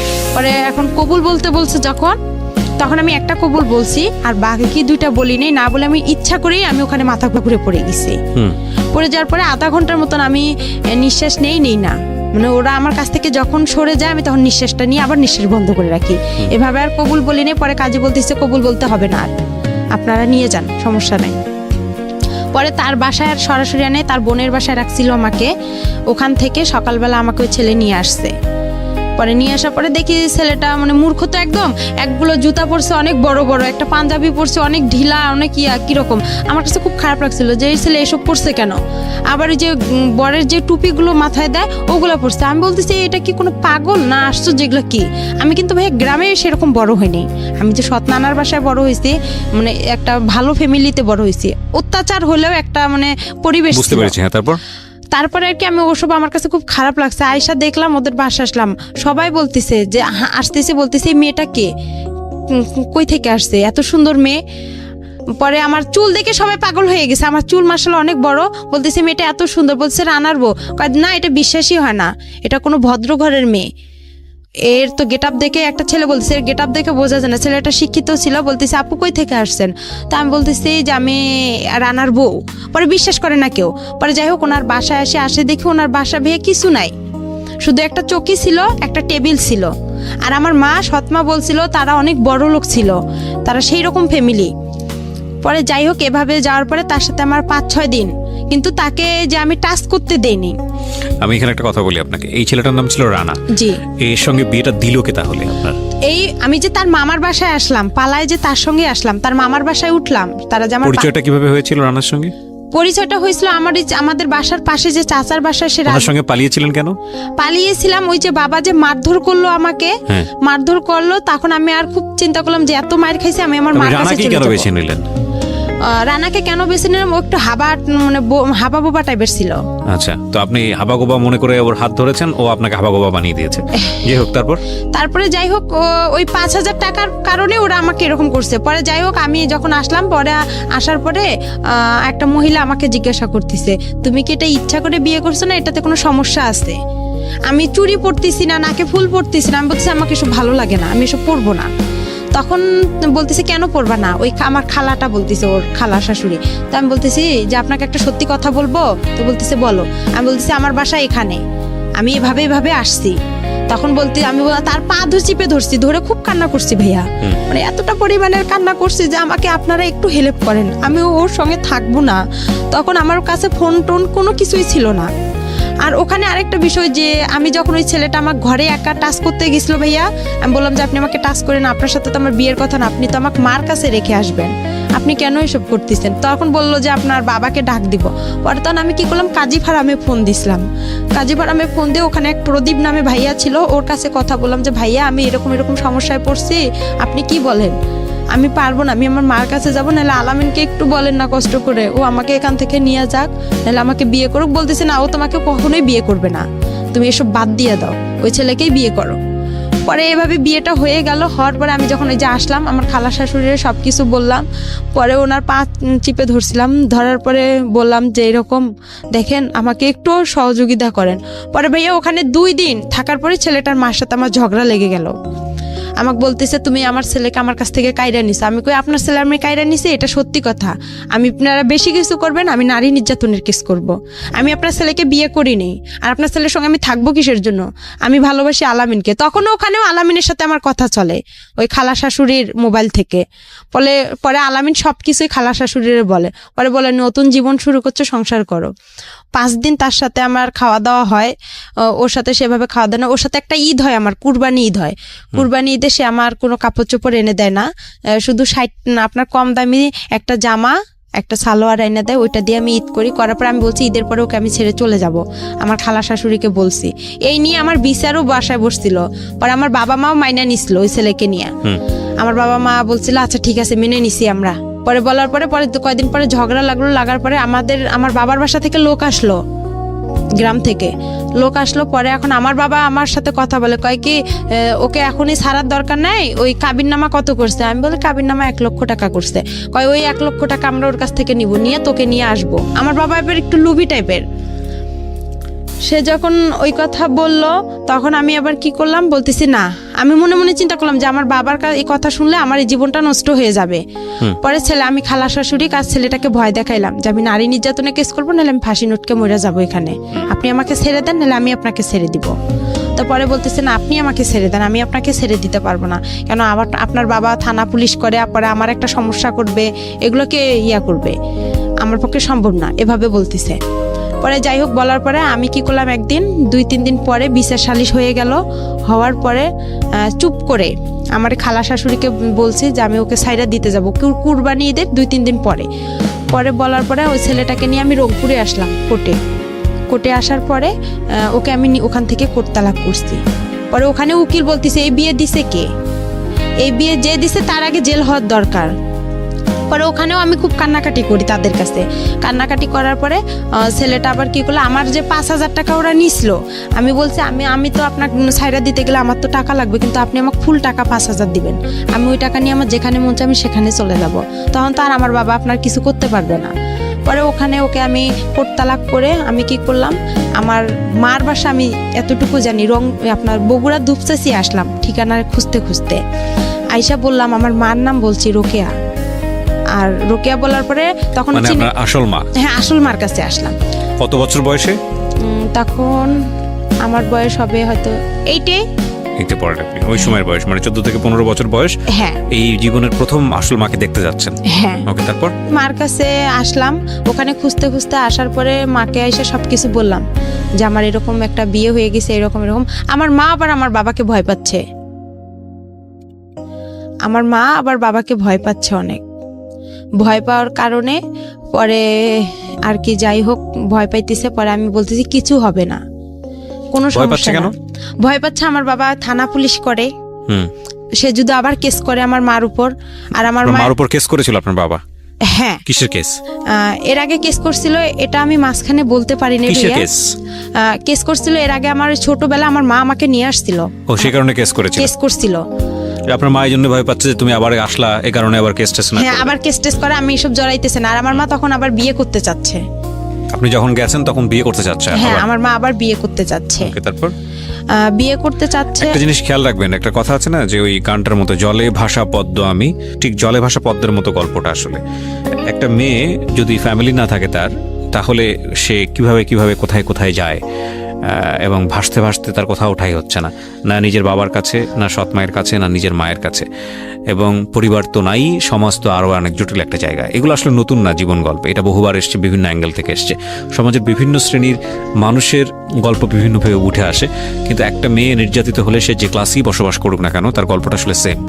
বলেন তারপরে যাই হোক ওখানে আসলাম, মা সবাই আমাকে ভয় পাচ্ছে, তো বড় হয়ে গেছি, টাকা পয়সা অনেক লাগবে, অনেক কিছু বিষয় আছে এখানে। তখন মা কি করলো, বলতেছে দরকার নেই। তখন আমার মার ফোনে আবার একজন ছেলে ফোন দেয়, তখন আরো বেশি কষ্ট লাগলো। আরে আমি তো মার বয়সের, এগুলা কাজ করার কথা আমার, আর এই কাজগুলো আমার মা করতেছে, খুব কষ্ট লাগছিল। লাগার পর আমার মা কি করলো, আমার মামির কাছে পাঠাই দিল, খিলগাঁও তালতলা, এখানে আবার আমার মামি থাকে, উনিও গার্মেন্টস করে, ওখানে পাঠাই দিল। দেওয়ার পরে ওখানে মামির কাছে আসলাম। আসার পরে মামির ওখানে আসলাম, মামিও মনে করেন চাকরি করে গার্মেন্টসের। আর ওই মামির মেয়ে, ছোট মেয়ে আছে, উনি আবার হচ্ছে ডাক্তারি চাকরি করে, কিন্তু ওরা একটু লুবি টাইপের। আমার মা আবার রিং দিছিল আমার কানের। আমি যখন আমার নিজের মার কাছে গেলাম ভাইয়া, তখন আমার মা রিং, নুপুর দিছিল, একটা আংটি, চেন, মানে আর কি জিনিস, স্বর্ণের জিনিস দিছিল। তখন এগুলো আর কি করলো, আমার মামি বিক্রি করলো। আমি তো গার্মেন্টসে চাকরি পাইতেছি না, তখন চাকরি হচ্ছে না। পরে কি করলো, আমার সাথে খুব ঝগড়াঝাটি হয়ে গেল, খুব অশান্তি শুরু হইলো। অশান্তি হওয়ার পরে আমার মামাতো বোনটার কাছে গেলাম। আমার মামাতো বোনের বিয়ে হয়েছে আবার ওখানেই, ওনার মেয়ের। পরে ওনার কাছে গেলাম, যার পর ওনার শ্বশুর শাশুড়ি আমার খুব ভালোবাসলো, অনেক আদর টাদর করে। থাকার পরে ওখানে দেখা যায় 1 মাস থাকলাম। থাকার পরে আমার চাকরি হচ্ছে না, মামি কি খাওয়ায় না খাওয়ায়, এই এক কথায় দুই কথায় তার সাথে আমার খুব অশান্তি শুরু হয়ে গেল। আর একটা জিনিস, আমার মামা আসতো, আমার মামার আবার ছিল 2টা বউ, বড় বউ ছিল, উনি আবার ছোট বউ, আমি ছোট বউয়ের কাছে ছিলাম, ওখানে আসতো। তো আমি যে ভাগ্নি, তারা যে একটা ফিজিক্যাল রিলেশন হইতো, এটা আমার খুব খারাপ লাগতো। তারা, আমি তো তাদের মেয়ের বয়সের, আমার সামনে করতো, আমি তো বুঝতাম, হালকা পাতলা বুঝতাম, কিন্তু তারা বুঝতো না যে আমি তার ভাগ্নি বা তার ননদের মেয়ে। এগুলো আমি কি করতাম, আশেপাশে যে ভাড়াটা ছিল তাদের কাছে বলতাম। তারা আবার কি করতো, অনেকে ভালো ছিল অনেকে খারাপ ছিল, এইটা নিয়ে আবার আমার মামির সাথে ঝগড়া হইতো। হওয়ার পরে এক কথায় দুই কথা আমার মামি আমাকে বলছে তুই চলে যা। তখন আমি চিন্তা করছি আমি কই চলে যাব। তখন আমি কি করলাম, ওই যে আমার যে মামাতো বোন আছে, ওর বাসা হচ্ছে আপনার মগবাজারে, ওই মগবাজারে ওর আবার শাশুড়ির বাসার পরের আরেকটা বাসা আছে, ওই আন্টিকে বললাম যে আন্টি এরকম এরকম ওখানে তো আমার হচ্ছে না, তো আপনি আমাকে এদিকে একটা মেস ভাড়া করে দেন, আমি যাই হোক যা বিক্রি করে হলেও দিব, আমার যা কাপড় চোপড় আছে বা যাই হোক আমি মানুষের বাসায় কাজ করে হলেও থাকবো, কিন্তু ওখানে আমি থাকতে পারবো না। আর আমার মামির মানে কিছু রং ছিল। তারপরে যাই হোক এভাবে আমি ওখান থেকে ওখানে আরেকটা বাসায় আসলাম। আসার পরে ওখানে আর আমি কি বিদেশ যে মানুষ পাঠায়, বিদেশ বাসা পাইলাম। মামির বাসা থেকে আরেক মেসে আসলাম, ওই মহিলা আবার আমাকে নিবেন। ওখানে আমার মামাতো বোন আমাকে অনেক মারছিল, মারার পরে ওই ওখানে আসলাম। আসার পরে আর কি যাই হোক ওখান থেকে আমি গার্মেন্টসের চাকরি পাইলাম। পাওয়ার পরে আবার আমি কি বিদেশে যে মহিলাদেরকে পাঠায় মেয়েদেরকে, তা আমি এতটা বুঝতাম না। পরে ওখান থেকে মানুষের খোঁজে খোঁজে পাইলাম যে মেয়েদেরকে বিদেশে পাঠায় আপনার ডান্সের জন্য। তো আমি আবার ডান্স পারি, তা আমি ভাবলাম যে আমি যেহেতু ডান্সে যাই দুবাইয়ে, তাহলে তো আমি ভালো টাকা ইনকাম করতে পারবো, আমি তো ডান্স পারি। পরে ওই বাসায় আমি যে বাসা থেকে, ওই বাসায় আন্টি বলতিছে যে তুমি খারাপ জায়গায় যাবা, আমার বাসা থেকে এখনই চলে যাও, বের হয়ে যাও। তখন আমি আবার ওই কাজী ফারামে আলামিনের সাথে আমার এসব সব বন্ধ হয়ে গেল। এই আপনি বর্তমানে আপনার হাজবেন্ডকে নিয়ে স্টুডিওতে আসছেন, ওনাকে বিয়ে করেছেন কত বছর যাবত? ওনার বিয়ে করে আমার 3 বছর হয়ে গেছে। 3 বছর হয়ে গেছে। এনার সঙ্গেও কি আপনার এই ভদ্রমহিলা যার গল্প বলছিলেন তিনি বিয়ে দিয়ে দেয়? হ্যাঁ, তিনি আমাকে বিয়ে দিয়ে দিয়েছে। তো ইনি বিয়ে দিয়ে দেয় এবং 3 বছর সংসার করছেন তার সঙ্গে। তিনি কি জানে, পুরো গল্পটা জানে আপনি আজকে যেটা বললেন এখানে? হ্যাঁ, সে পুরো আমার ইতিহাসটা জানে, আমি তাকে সম্পূর্ণ খুলে বলছি। আর সে আমার একটা কথার কারণে নাকি সে আমাকে বিয়ে করছে। তাকে সেটা কথা হচ্ছে আমার যে বিয়েটা, ভাই এখানে আরেকটু তার সাথে যে আমার বিয়েটা হয়েছে, আমার ওই মামা শ্বশুর আমাকে দেখতে আসছিল, আমার হাজবেন্ড সহ দেখতে এসে আমার মামা শ্বশুর কথা উঠাইছে যে তোমার বাড়ি কই, কি কথার জন্য বিয়ে করেছে সেটা বলেন, আমি স্টোরি দিতে যাচ্ছি। সেটা কি কথার জন্য, সেটা হচ্ছে সে চলে গেছে আমাকে দেখার পরে, সে চলে গেছে। যাওয়ার পরে সে বলতিছে হচ্ছে, আমি তাকে একটা মেসেজ করছি যে আমাকে কি আপনি ভুলে গেছেন। সে এই কথার কারণে নাকি আমাকে বিয়ে করছে, সে আমাকে অসহায় দেখে বিয়ে করছে। আপনার সব স্টোরি কি জানতো আগে, বিয়ের আগে যে ঘটনাগুলো ঘটেছে সেগুলো কি জানতো? তাকে আমি বিয়ের আগে সম্পূর্ণ বলছি যে আমি এরকম অবস্থা আমার। ওনার ফ্যামিলি আছে, ওনার বাবা মা সবাই জানে আপনার সম্পর্কে? না, ওরা কেউ জানে না। এই ছেলেটা কি করে আপনার হাজবেন্ড? আমার হাজবেন্ড হচ্ছে রিক্রুটিং এর মালিক। রিক্রুটিং বললে বিদেশে যে লোক পাঠায় উনি। আচ্ছা, তো এই 3 বছর যাবত সংসার করছেন আপনি, আপনার আগেও একটা বিয়ে ছিল সেটাও জানে।